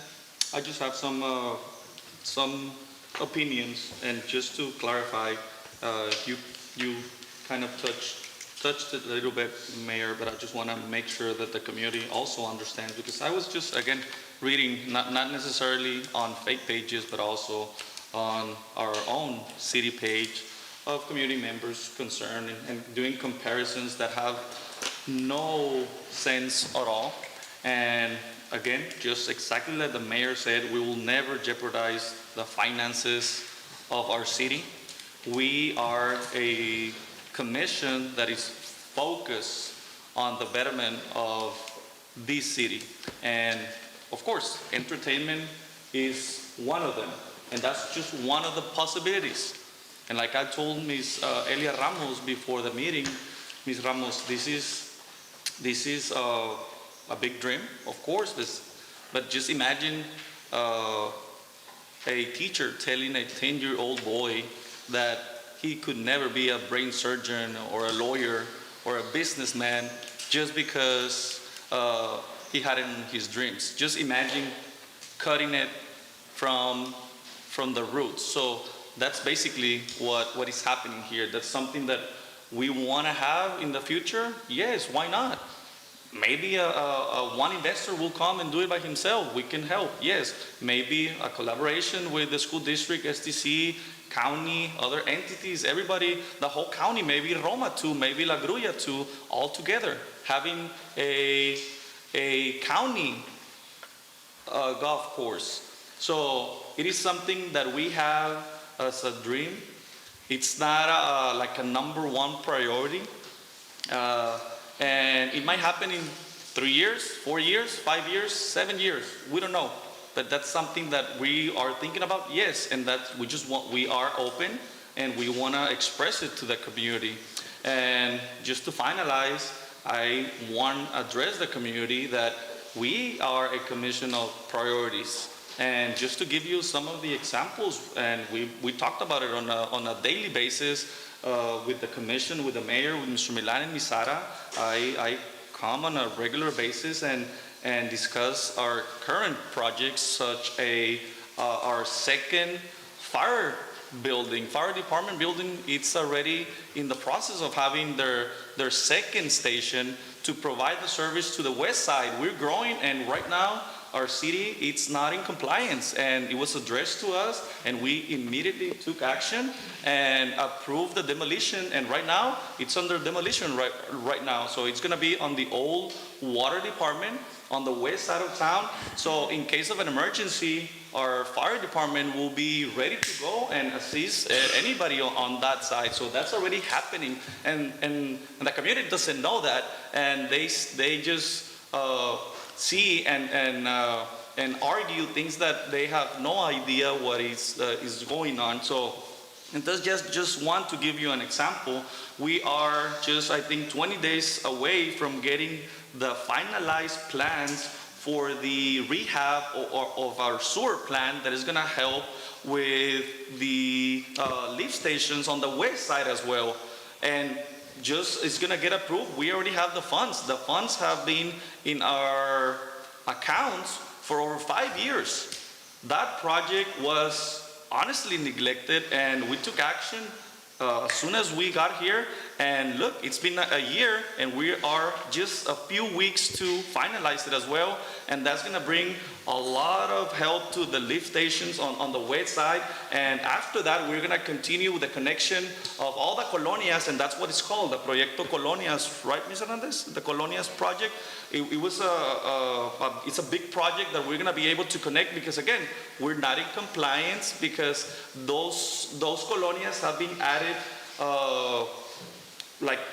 to our city they have been added for over 8 years, I believe, and we have to provide the basic services. So we're working on it, and it's going to be a multi-million-dollar project that has been approved as well, and we're working on that. And again, our employees are the most valuable thing that we have, and we are looking for a better retirement plan for you. And also, Mr. Roger, and has been on us, on our case, that we need to start working on the second stage of the rate improvement. Now we're gonna give you a pay increase. Now is the second stage. If you remember, as soon as we got into office, we provided almost a 50% increase on the ones that were getting $8 an hour. So we bumped them to $12.50. Now is the time so we can bump the ones in the middle, and next maybe the ones that are on the top. And we're looking for that. We want to pay you more. That's a priority. And I'm saying this, and I'm addressing the community so that you can know that we are a commission of priority. And the mayor has said it many, many times. We will never put this city in danger of our finances. We are extremely responsible, and I can continue going on with priorities that we have, but I can assure you that we have at least 10 to 15 priorities before a golf course. But that doesn't mean that we cannot be also building a golf course while working on these priorities as well. If we have the means, why not? And again, I just wanted to make it clear that we are working for the future. And I always said it, we want to leave this city way better than the way we found it when we got elected by you all. So thank you so much. And just to be clear, that's what we stand for as a commission. And I can speak for myself, but I can assure that the rest of the commissioners and the mayor, we all share the same vision. Okay? So thank you, Commissioner. Well, to close, I just want to say that I can understand the concern of some of the citizens if they were to think that the city was going to front the whole bill. Understandably, it's a very expensive project. But there has to be a vision. And a lot of times, the vision is going to take a lot of creativity to be able to make it happen. And that's what we're trying to do. And the purpose of this committee, Mayor, is just to gather information to see if this project is feasible. Yes. Right. That's the only purpose of the committee. Yeah. The committee is going to analyze all the data to see how much it's going to cost to build it, to run it. But we need to be very proactive in this because you all know that we self-impose term limits, and that's critical to us because I believe that's the only way that you remain creative. You know, once you're sitting in the commission for so many years, your ideas just simply go stale. You know, it's just There's routine. no innovation. Innovation has to be there, and that was one of the reasons for having term limits. You know, my time is limited here, and I know that. if we get lucky, 7 more years, if we get lucky. And if I don't make a difference right now, it's never gonna happen. In this project, if it's gonna happen, it has to happen within the next year, 2 years. Otherwise, I'm never gonna see it. And it's important that we move at a fast pace because we need to make a difference. We wanna leave this community, just as you mentioned, in a better place. And trying to address from the little guy, person that lives in the colonias, to all of these multi-million-dollar businesses that are coming in. They got to be at a same equal platform where everybody gets a fair shot to receive assistance from the city. And that's the main concern of this commission. So with that in mind, are we ready for a vote on? Yes, sir. Yes, sir. Okay. All of those in favor say aye. Aye. Aye. Motion carries unanimously. Moving to item 5A. Discussion and possible action to approve resolution number 2025-19 to cease the acceptance of cash payments across all departments to improve efficiency, reduce security risk, and modernize payment processes. Good afternoon, Mayor Commissioners. I'm proposing the council consider and approve a resolution to discontinue the acceptance of cash payments to all city departments. I know it's an increased administrative burden related to cash handling and reconciliation. As you all know, my finance department has been shorthanded. My safe gets full of cash at times, and so it's just become a burden, and it takes a lot of time to reconcile all those cash payments. It's also got some elevated security risk associated with the cash storage and transport, and it's financial discrepancies that can arise from. And is this for payment of manual cash utilities, transactions. Mr. Cantu? For utilities, we've already passed that one a couple of years back, so they don't take cash anymore, so I'm proposing that we do the Who's same taking with all. cash right now? The library, parks, museum, Main Street, sometimes Public Works. Okay. I know PD also for some. And everybody is on board that we Well, should, in the following. or is somebody, does any of the directors foresee any issues within their department? I'm sorry? It would be a little difficult for us because our fees are sometimes a nickel a quarter. Very little, yeah. The transaction fee would be, Even at those, Mayor, I propose that we do away with them because the time that it takes for us to reconcile those nickel and dimes that they bring in, it takes us more time to make up for that nickel and dime. We waste a lot more money in labor than collecting Yeah. that nickel and dime. yeah, I understand that. Ms. Foltz, I want to hear from you. Definitely something we have thought about also to do away with the smaller fines. At the same time, I don't want to discourage people coming over to the library just because we don't accept cash. Right, but it hasn't stopped the flow. We just last month, we collected over $1,000. So we do collect the money on and we also, they come in for copies, they come in for faxes, they come in for scan, just different services. But it's really for the smaller ones, which would be the overdue fines, it is something that we're going to be looking into doing away with that, as some other libraries are. And just continue to keep, if they lose the book, they will still have some fines, but just not those smaller ones. Yeah, but what I'm asking you is the library gonna suffer if we don't accept cash? And I understand it's difficult, it's more work, but at the same time, I wanna be careful with the people that come over to your library. Because I don't wanna discourage kids and people just because it's gonna be more work for us. So I'm asking for your opinion on this, or perhaps just leave yours out. And Mayor, what we did in the past, I'm sorry. Mr. Trevino? No, and it's a good idea, and I believe for my department, if we could do both cash and card, because concession stand, you have kids that come with money to buy chips or nachos and you see a lot of people come in with registration. No, that's one of the main reasons that I'm proposing this, because there's no control over the cash that's being received at the concession stands. Like I don't have a list of inventory. Somebody could just be taking that cash. Like they can bring in whatever amount they want. It's just financial discrepancies that can arise. Mr. Cantu, why don't we do this? I'm going to propose to the commission that we table this matter so that we can have some discussion, more in-depth discussion with the directors. And I understand your concern, Mr. Cantu, but at the same time, I don't want to hurt, the public. Some kids are going to show up and I don't want to turn them down because there's going to be an employee, that there's going to be an employee that's going to be strict on the rules.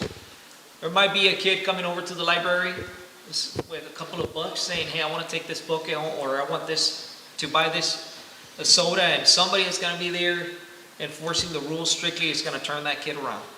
Just on a separate note, what we've done in the past, I know in the police department, their revenues were close to 2,500 a year. What we did is we transferred that money over to the Crime Stoppers, and we had them handle that. Because over on my side, it takes, Yeah, one of the say, things half that we a could day. do, one of the things that we could do is say, hey, you librarian, you want cash? That's fine, you take cash, but you're gonna bring me a full report of your cash. And right now they do, it's just, like, for me, there's no control, it's just whatever Yeah. they bring me, I have to accept, and it's, But I would say just I propose that we table it. We Yeah. have a more meaningful discussion with directors and see if we can come up with a solution rather than right now cut all the cash. Sure. If you don't mind. Sure. Mr. No, Chairman. go ahead. Do we need a motion, Ms. Martin? Yes. Was that a motion that you made? No. Okay. I'm making the recommendation that we make the. I move that we postpone this item as we just previously discussed. I'll second. All of those in favor? Aye. Aye. Motion carries. I'm This sorry, item- Mayor. I could also recommend that we move it to executive to discuss it. Oh, very well. And then we could come back out, subject to legal, because there are some liability Yeah. Well, concerns. Well, we can either discuss it in executive, no? We would have to move Okay, to discuss it in executive. Okay, Do I just undo Subject to this legal. one? but we're not gonna get a chance to talk to the directors right now. Yeah, no, that's why, no, Yeah. it's just to So what- discuss it. Yeah, I think we can Just just postpone it, yes. We'll just table. Thank you. Yeah. All those in favor to postpone this matter, say aye. Aye. Motion carries, has been postponed. Okay. Item 5B, discussion of possible action to approve resolution number 2025-21 to implement credit card payment acceptance across all departments. Oh, this one's associated with the previous one, but this one I think is still a good idea, that we bring in credit card readers for all the departments, because again, if people don't want to pay cash, they can also have the option of paying with a credit card. That's a good idea. Okay, I so agree. what departments, Mr. Cantu, do not For all, have? every department.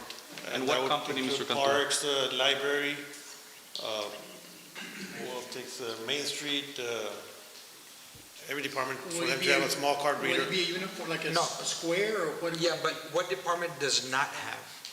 Oh, right now, I believe none of them have. The only ones that have credit card readers is And- PUD, planning. And I think by having card readers, I mean, just within that itself, it's gonna reduce the cash. Yeah. And the money, so, yeah, this one for sure. Yeah, for sure. Yeah. I move that we approve item 5B as presented. 5B as presented. Well, yeah, before that, Mr. Leonard, on this one, I see that you have Lone Star as the card reader. Is that the best one available out there that's gonna accept the majority of the cards? I'm Because not I sure know yet. there are many Yes, out there. I just presented this one as one option.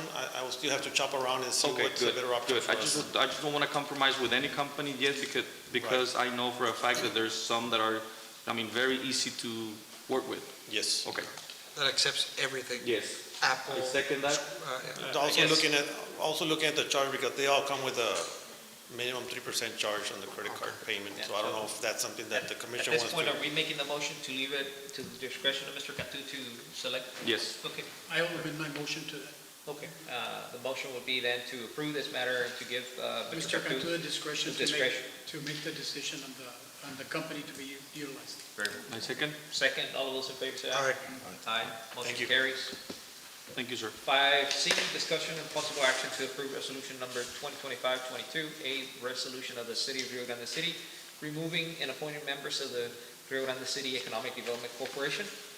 Yes, on that, Mayor, 2 board members are, they're about to be expired, their participation as the EDC board member. So at this time, I would like to move to approve the continuation of Ms. Valinda Guillen and Mr. Fred Lopez as EDC board members for 1 more term. I'll second that. Any discussion, questions? All of those in favor say aye. Aye. I'm sorry. There's a third, which is yourself. Okay. So I recommend that somebody else propose the motion. Right. Okay. I move that we appoint Ms. Guillen, Mr. Commissioner Barrera, and Fred Lopez to the EDC board. And you're abstaining, correct, Mr. Butler? Yes. Okay. All those in favor say aye. You need a second to But mine. who did the second? Oh, I'm sorry. I'll second. Has been second. All of those in favor now, say aye. Aye. Motion carries. Thank you. Thank you. D, discussion and possible action to approve resolution number 2025-23 to adopt the water conservation plan.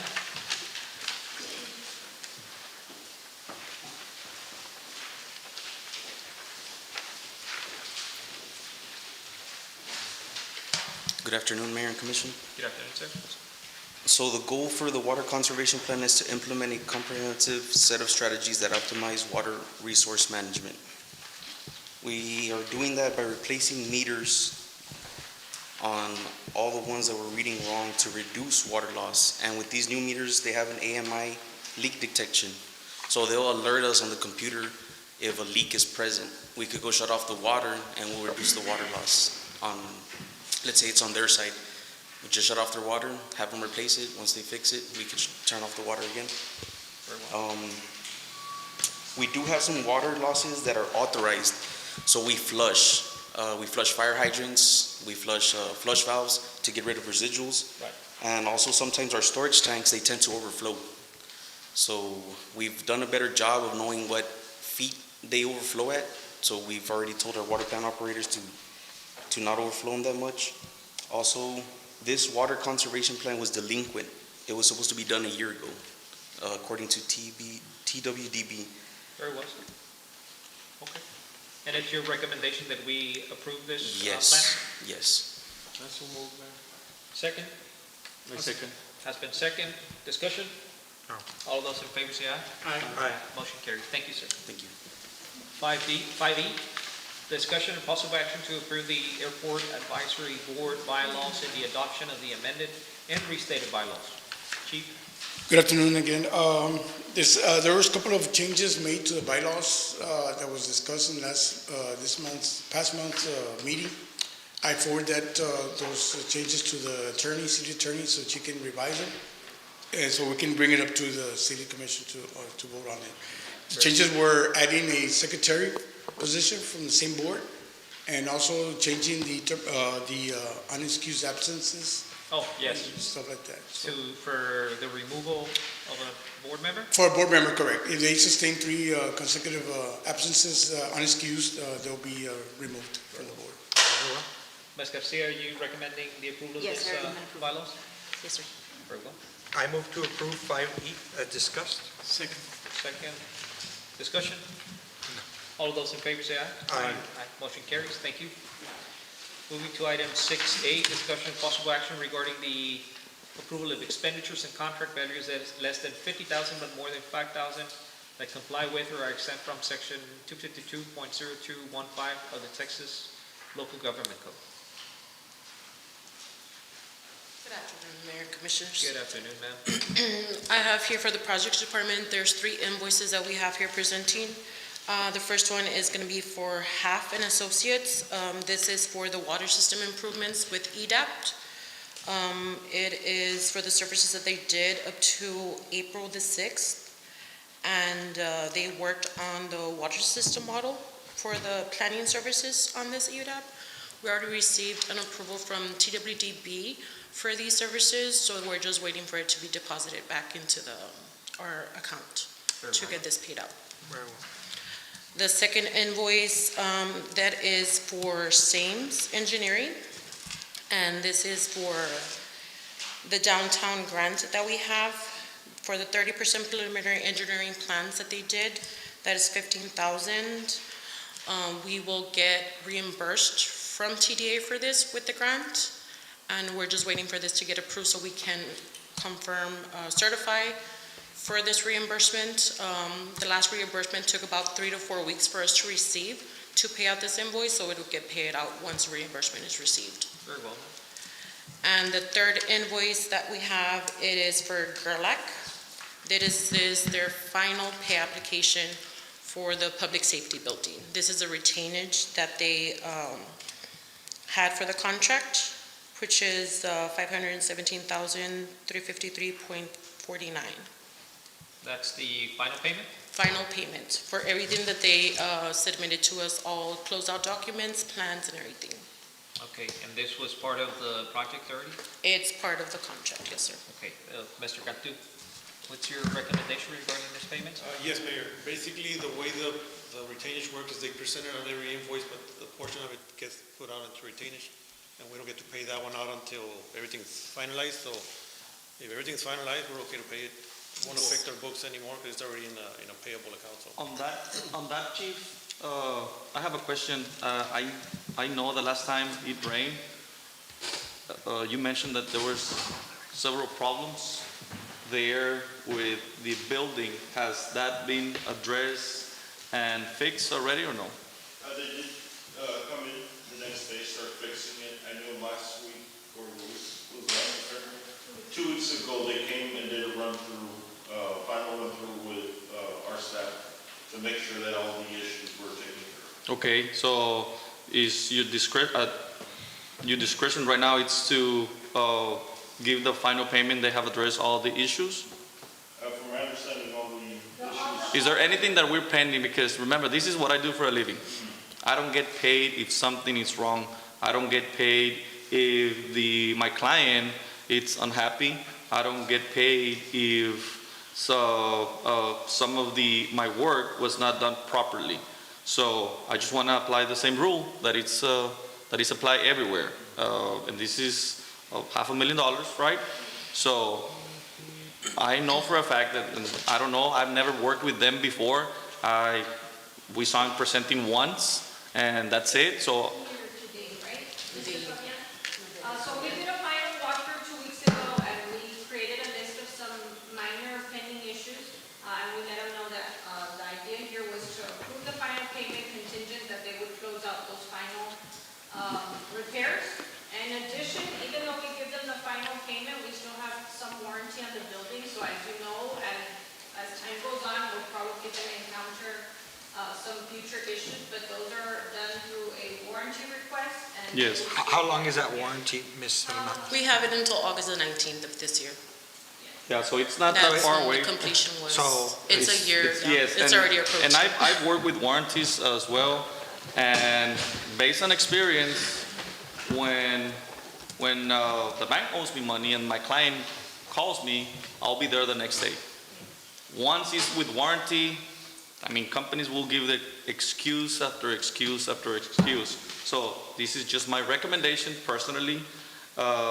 Until they fix everything that has been asked to be fixed, then in my opinion, we should pay. But that's just my Commissioner Barrera's opinion. My recommendation was to approve contingent on them closing out and completing the final list that we presented. Basically what I'm saying, right? Not pay, I mean, it's been approved. Yeah. It's approved but contingent. Yeah, the difference is that if we do it your way, we're gonna have to come back. Yeah, no, I understand. They can issue the check Yes. once they're satisfied, so I Okay. think that's a good idea. I think Okay. that satisfies everything that we wanna do. Check can be held until satisfaction of the work. Right, okay. Okay. Is that gonna be the motion for approval of this? Yes, sir. I move to approve the 2 payments for the other 2 companies. Approve the 3 payments with the exception of GER locks. Will be get paid until they fix what was brought to them by Ms. Hernandez and the Chief of Police.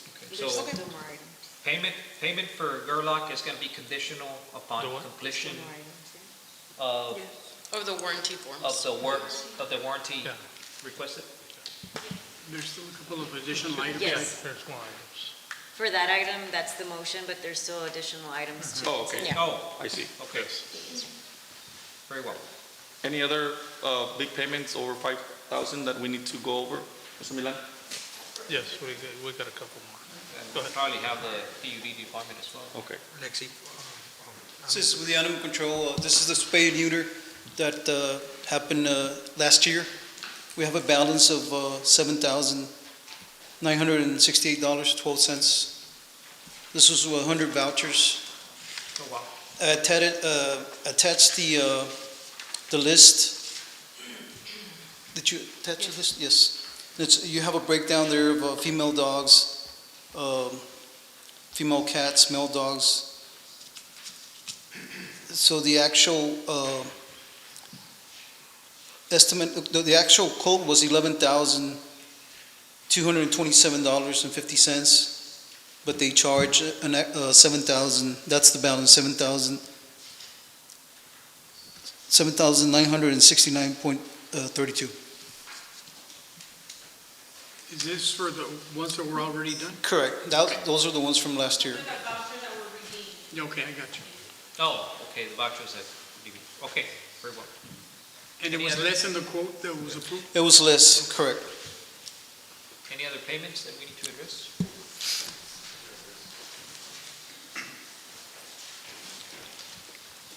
Yeah, we have a payment for a company, Lexipol. It's a company for annual subscription. The prorated amount right now is at $1,253. This is just to the end of October. After that, in the month of October, it's going to be a new annual payment of $7,000, but that was not going to come until October comes around. So right now, it's only to start off the initial prorated agreement of $1,253 to Lexipol from the month of June to October. What was the amount, I'm sorry? $1,253. Very well. Okay. Any other payments that we need to consider? Public utilities? Several.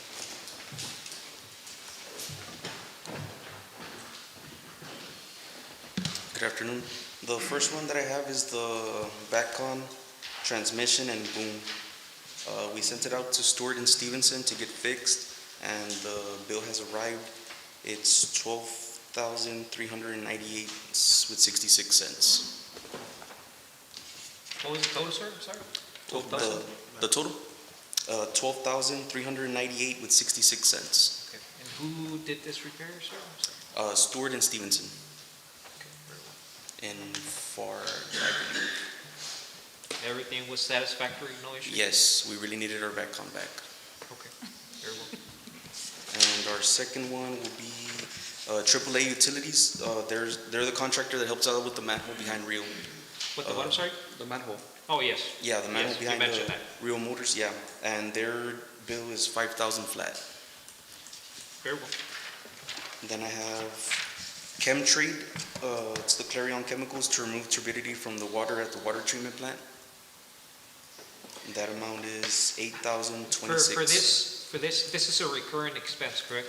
Yes, Okay. Have you tried to shop around with this one to see if we get a better deal? I am gonna. Yes, because they're actually, their chemicals went up $1,000 this month. Yeah, so I know that we haven't looked into that in some time, and we've been approving payment, but if it's a recurring payment, I'm not asking you to look for an inferior product, right? But see if you can get something comparable for a better price, Yes, sir. because it's a significant expense on a monthly basis. Yes. And you're telling me that it went up $1,000 now? Yeah, about $1,000. Okay. All right, so Is that tariff related? By any chance, would you know that? I want to say it is, but I'm not sure since everything is going up right now. Okay. no. And if the price is, if it is what it is, Yeah. we'll continue paying, but just every now and then, I think it's important for us to take a look at Yes, sir. those numbers. I also have the monthly lease bill for the fleet of our trucks. It's $14,307.56. Yes, sir. Very well. And the last one is the other amount of chemicals for PBS, the chlorine chemical, to clean and treat the water plant at the water treatment plant. That one's for $7,033. Same recommendation with this one. Yes, sir. Okay, if you can just reach out, try to shop around to see if there's something comparable or a better deal. Yes, sir. Anything else? No. Thank you, sir. Thank you. EDC has two. The first one is for the down payment of $6,000 to the Freedom Fest for the fireworks, with a final payment of $6,000 once the event is concluded. The second one is $5,000 to the Stark County Youth Fair Association. That $5,000, sir, is that something, Ms. Hernandez, that they have been giving in the past? The same amount? Yes, every year. Yeah, okay, good. Anything else, Mr. Better?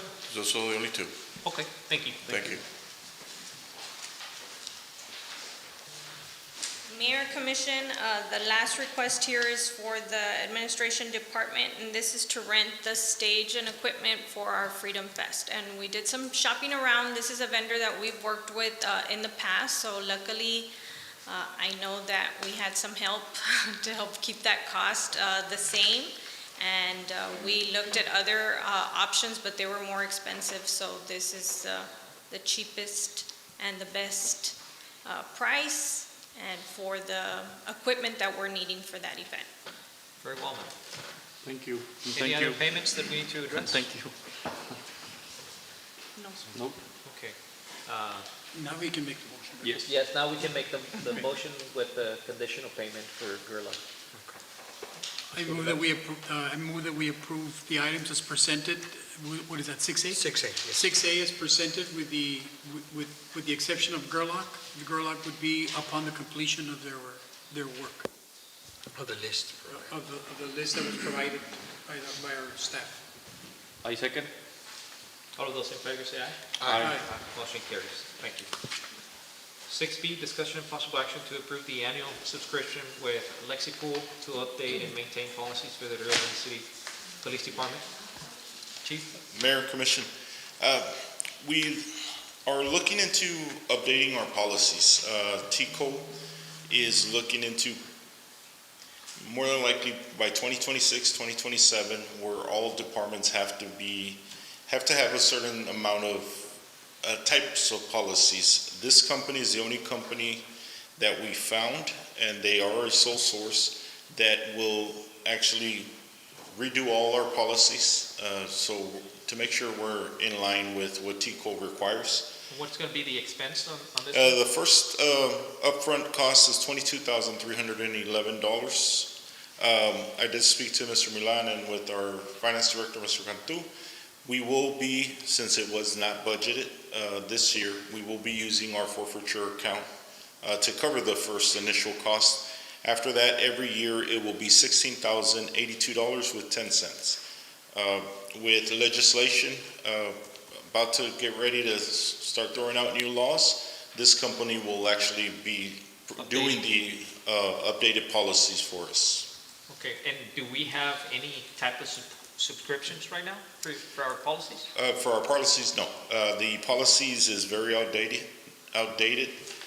So this company would actually give us the opportunity to. One of the things that I would like to see from this subscription is, are they going to provide any kind of training with that, or are they just going to throw a manual to us? No, it does take, what they told me, it does take several months to get it all together for us. No policy will be pushed out without my signature or the chief's signature. And on a daily basis, they send out bulletins pretty much with a small scenario. The employee has to read the scenario, then it'll give you the portion of the policy that it's going to be used, and then they have one question. So not only are we just handing out a policy, now the employee will actually learn how to use the policy to their benefit. And who's going to be enforcing that internal policy for them to read the emails? Well, it actually, they have to actually answer. And so we'll be actually getting response from the company telling us did the employee actually read it and did he answer it correctly? Is that like quizzes? Yeah, it's a daily quiz. Okay. But it's a very short scenario, and then it will give you the policy that would help in that scenario.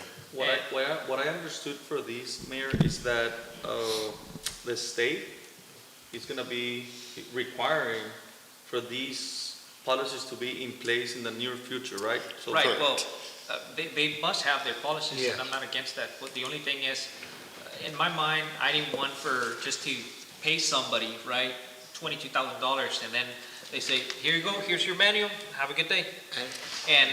And that's practically useless. But what would be the second option? Let's say that we said, you know what, no, let's have our legal department establish those new manuals. Is that something doable, or? It is very time consuming. Okay. Just a perfect example, June 1st, we have to send out 3 new policies that TCOL is requiring. with this company, they would have already done those new policies Chief, for us. you did mention this is going to be an annual subscription? It's an annual subscription. What Lexipool is telling us, they have a total of 8 or 9 attorneys, that this is all they do. So they're paying attention to deadlines when the new laws are coming out, when new policies need to be pushed out by departments. So they're the ones that are going to let us know, hey, this is a new policy that the state is requiring. Can you review, add anything you want to add to it? And if you approved, we'll sign off and they'll add it. Is there a cancellation fee? No, sir. Yeah, so they can set up like the initial policies, so we won't have to be later on an annual basis, 16,000. What do you think, Ms. Garcia? I reviewed the contract, and the only thing is that I would recommend that we insert a cap on the yearly increase fee, and then also to solidify the termination clause. So we have done it in-house in other cities. It's just a preference. Yeah, but it's very beneficial. We can start it off. What I'm interested most is the training. Yes. You know, rather than just handing this to somebody, you know, I want, my concern is, yeah, I'm all pro having our new policies and everything in place, absolutely. But my concern is from here to the employee and understanding our policies, and so that's kind of like my concern right now, is making sure that they understand, whether it be our legal department, whether it be this company. You know, if we're paying for a service, I want to make sure that it's not just a packet that we're getting, but rather the packet and some training for our officers so that they understand. Chief, do you know other cities, do you know, that uses Lexipool? They have, they told me that they have a list of cities that they're more than willing to give it to us. Pretty much what the state is saying, within the next couple of years, if every single agency has to be following the best practices, policies, if we don't, that penalties would possibly be not being able to apply for grants. So this would allow us to at least get a head start. Our policies still have very, very outdated information on them. Without seeing our policies, I can guarantee you all of our policies from our city are outdated. But it's like the mayor said, yeah, I agree. What about options? Have you talked to other companies that work on that? I did talk to other companies, but since this is the only company that actually offers the service, that continuous training on a daily basis, there's about 2 or 3 other companies, but they don't offer too much and around the same price. So they came and offered it to you, or you were? We actually use this company for our training. Lexipool bought out Police One Academy, which is an online service. So on that one, we pay $99 a year per officer. So anytime an officer, you know, is caught speeding or involved in an accident, we actually give them, you know what, by the end of the month, you need to take And we're these now amount of using tests. that company, they just offer more services that are coming up just to be in compliance with the state, right? Yes, they're offering a lot more services for us. This is the company I feel that if we could get our policies in order, now we can take it from there in the future. Exactly. Do we have an education officer? Do you have someone that does education there at your? Well, I think that the next step will be for our legal department to, let's say that we approve it, and our legal department to revise it, also just look at that part of the contract, and if we are in agreement, then come up with a new way to make sure that we're using it, right? That's pretty much what I think. For next year, you mean? Yeah, for this, well, I mean, for this year. When it comes to the renewal, you're saying approve it and then find out how it's working out? No. First, look at that part of the contract that legal is requesting, and then once we get it, we're gonna have to establish a way to use it. Right. Again, I'm with you. I don't wanna just buy a big package, just have it like that, just there sitting. Yeah, of course. Ms. Garcia, what's your recommendation with getting this kind of service? I recommend approval subject to legal review. However, the city manager and the assistant city manager and I have been discussing updating all of our policies comprehensively. And we have been talking about adding on perhaps one or two individuals that are going to just dedicate themselves to that, and we can also develop an in-house training program. Yes, that's what I was trying to get to. with So the I'm chief. sure the police department is the one that has the most policies to be renewed Yeah. on a yearly basis, right? The rest of the departments may not be subject to the same regulations. But I'm imagining there must be CUs, like the education program. Yes. Approval subject to Legal review. Legal review. Very well, okay. Thank you. Motion, I move that we approve it, subject to legal review. second? Second. Motion has been second. Any questions or concerns? If not, all of those in favor say aye. Aye. Motion carries. Thank you. Now we go to the same, but now for the fire department on 6C. What is it going to be the cost for you, Chief? For us, it'll be on annual, will be $7,553. Reason being is maybe a smaller department, but they'll still do the same thing they're going to do with the police department. They're going to be sending us daily checkups. They'll be requiring state and federal laws, following the state and federal laws. Do you have any manuals right now? We do, but those manuals are from 1998. So we last touched it back in 2020. We did some revision. They're going to provide you an actual Yes. manual of all the policies and procedures that we need, right? Correct. So at least we can update them and then next year find out Yeah. if we're going to keep them or not. Because that's what I think. I don't think we need a yearly subscription. Right, We no, could but set up- given that we don't have any. I mean, Yeah. Or practically any, because they're super old. But, okay, all right. Again, subject to legal review, Yes. Commissioner? I move that we approve item 6C, subject to legal review. Second? Second. Any questions? If not, all of those in favor say aye. Aye. Motion carries. Thank you, Chief. 6D, discussion and possible action to approve and execute the technical assistance agreement for the final design of the wastewater collection system. Ma'am? This technical assistance agreement was sent to us by NatBank for EPA funds for the amount of $497,000. This would cover the design services and the surveying services for the wastewater collection system that's being done. And this is for 400 and, what, I'm sorry? $497,000. They'll cover for design, which is $332,000. And for the surveying, it's $165,000. And this is out of the money that we have? This is out EPA funds. It's a grant that we got from them. Okay. It's services that Milton and Hess is doing, so this is like 100% for the design for the collection systems and the surveying for the collection. When we already have this money, This one, it's by reimbursement basis, so right now we've already paid out some of these services. So once this is approved and signed, we'll be collecting $385,510 of services that we've already paid for this. and it's a sure thing that we're getting the money back? For this one from NatBank, yes, because those we already paid it out, I already have the proof to send them, so I send it back and we get it. Normally, they have like a schedule, so if I turn this in by the 2nd, we'll get the money by the 13th. If we submit it by the 13th, we'll get it by the end of the month of June. Very well. Mr. Cantu, what's your recommendation? Actually, we've been waiting for this.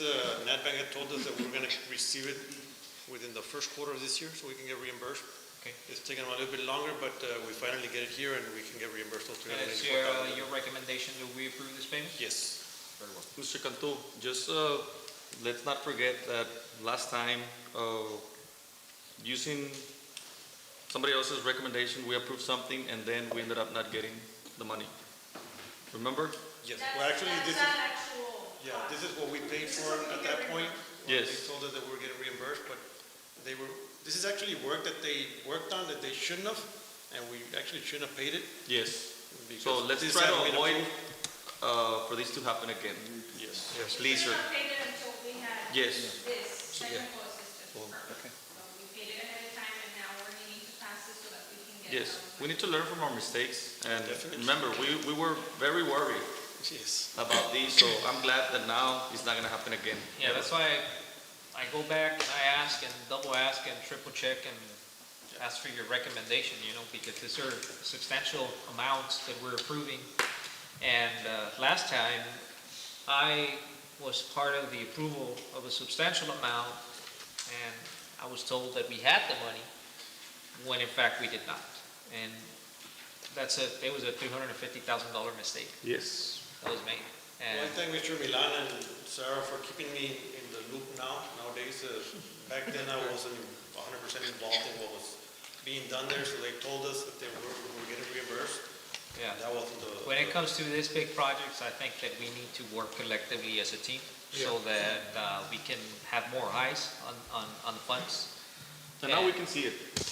Now we can see it. Now they're working together. Everybody who needs to be involved in these big projects now are, and the way you present, it's great. And now we can see that what really the teamwork means. So thank you to the three of you. This is everybody. Teamwork, working with everybody, keeping everybody on the loop so that we can stay on top of the project. We're managing millions of dollars, and to me, it's not about somebody taking credit for something, but to me is checks and balances. I'm checking on what you're doing, you're checking on what I'm doing, to make sure that we're handling funds as big as this one, so that we can have more eyes and we be careful. That's the same reason that we have more eyes now on the PUD department. We have a separate accountant, because we know that you needed help, and when managing numbers, when managing money, it's always to be on the safe side rather than sorry side. But anyway, okay. If I may add, again, I recommend staff, the directors, Ms. Naida, Mr. Cantu, and Mr. Hernandez for helping me do these checks and balances and do an outstanding job at doing so. Yes. And like I said, I'm very proud of all the work that everybody's been doing, because I know that everybody is doing their work very diligently, and especially you, ma'am, also, that you were handling a position of a lot of responsibility, and you've been incredible in Absolutely. taking over the department when Very noticeable. Thank you. I know that it was at first shocking to you, okay, so now it's on me, right? And we're very happy with the work that you've been doing. You've been very diligent, and we appreciate that very much, ma'am, just so Thank you you. know that. Thank you. So with Mayor, that, I would like to approve item 6D as presented. second? I second the motion. Motion has been seconded. Anybody has any questions, comments, or concerns? If not, all of those in favor say aye. Aye. Aye. Motion carries. Thank you. Moving to 7A, discussion and possible action to award the sludge transportation disposal service contract.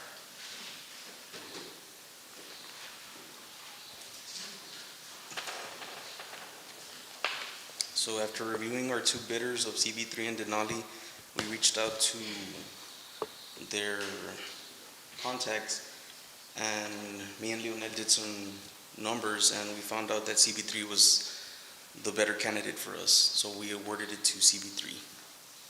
CB, what, I'm sorry? CB3. Okay. Was this the cheaper or the more expensive version? It was cheaper.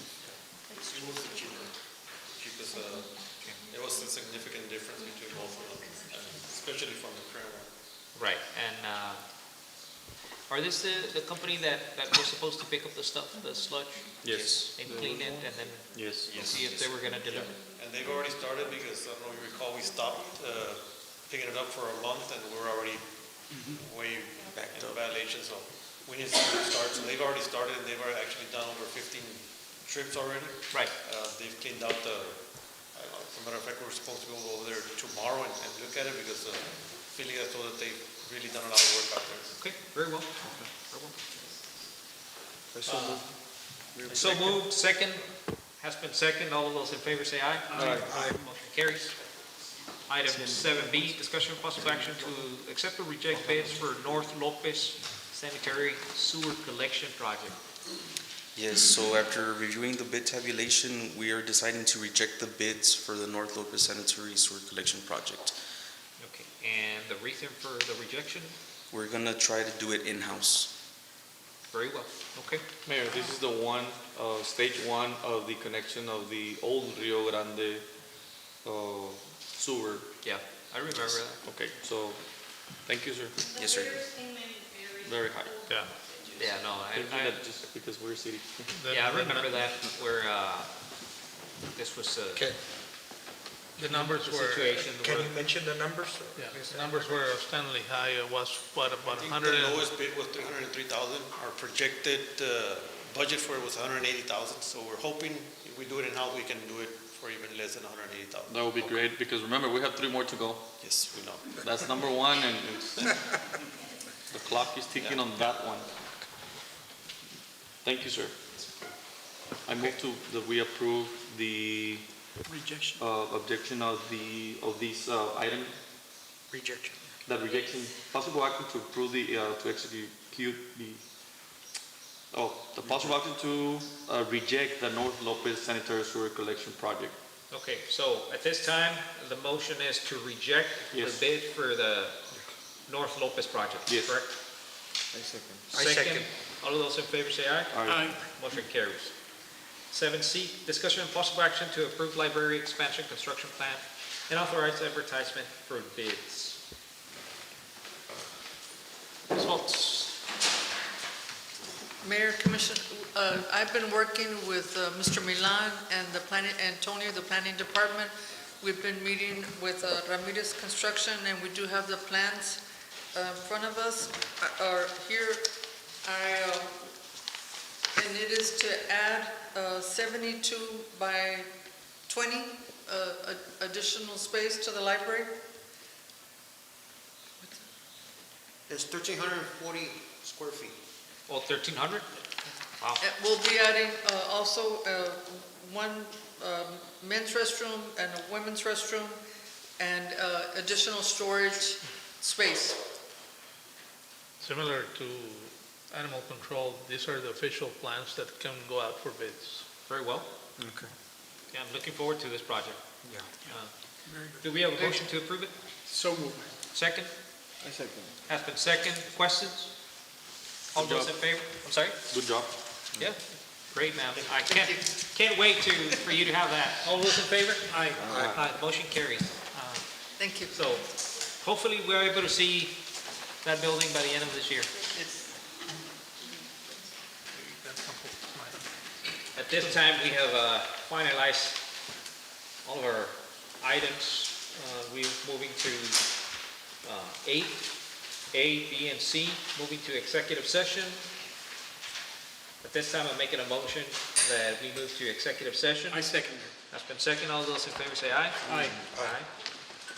At this time, we're moving to executive session. 2:59.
this time, we're going to resume our regular meeting, and the time 4:40. being is 4:44, 4:48. 4:48. Sheesh. And we're going to move to item number 9, to reconvene into the regular session in consideration of action on matters discussed during executive session, including the following A, B, and C, which is possible action regarding personnel matters, legal and real estate matters, and the acquisition or sale of real property. Mayor, I would like to move that we approve item 9A as discussed in executive session. And I believe that for item B and C, there was no action. Is that correct? That's Correct. No action on B and C. So we have a pending motion regarding 9A. Does anybody second the motion? Second. Motion has been seconded. Any discussion, questions? All of those in favor say aye. Aye. Motion carries. And at this time, the last thing to do is item number 10, which is adjournment. Do we have a motion to adjourn at this time? So moved. So moved. Second. Second. Motion has been seconded. All those in favor say aye. Aye. We stand adjourned at 4:50.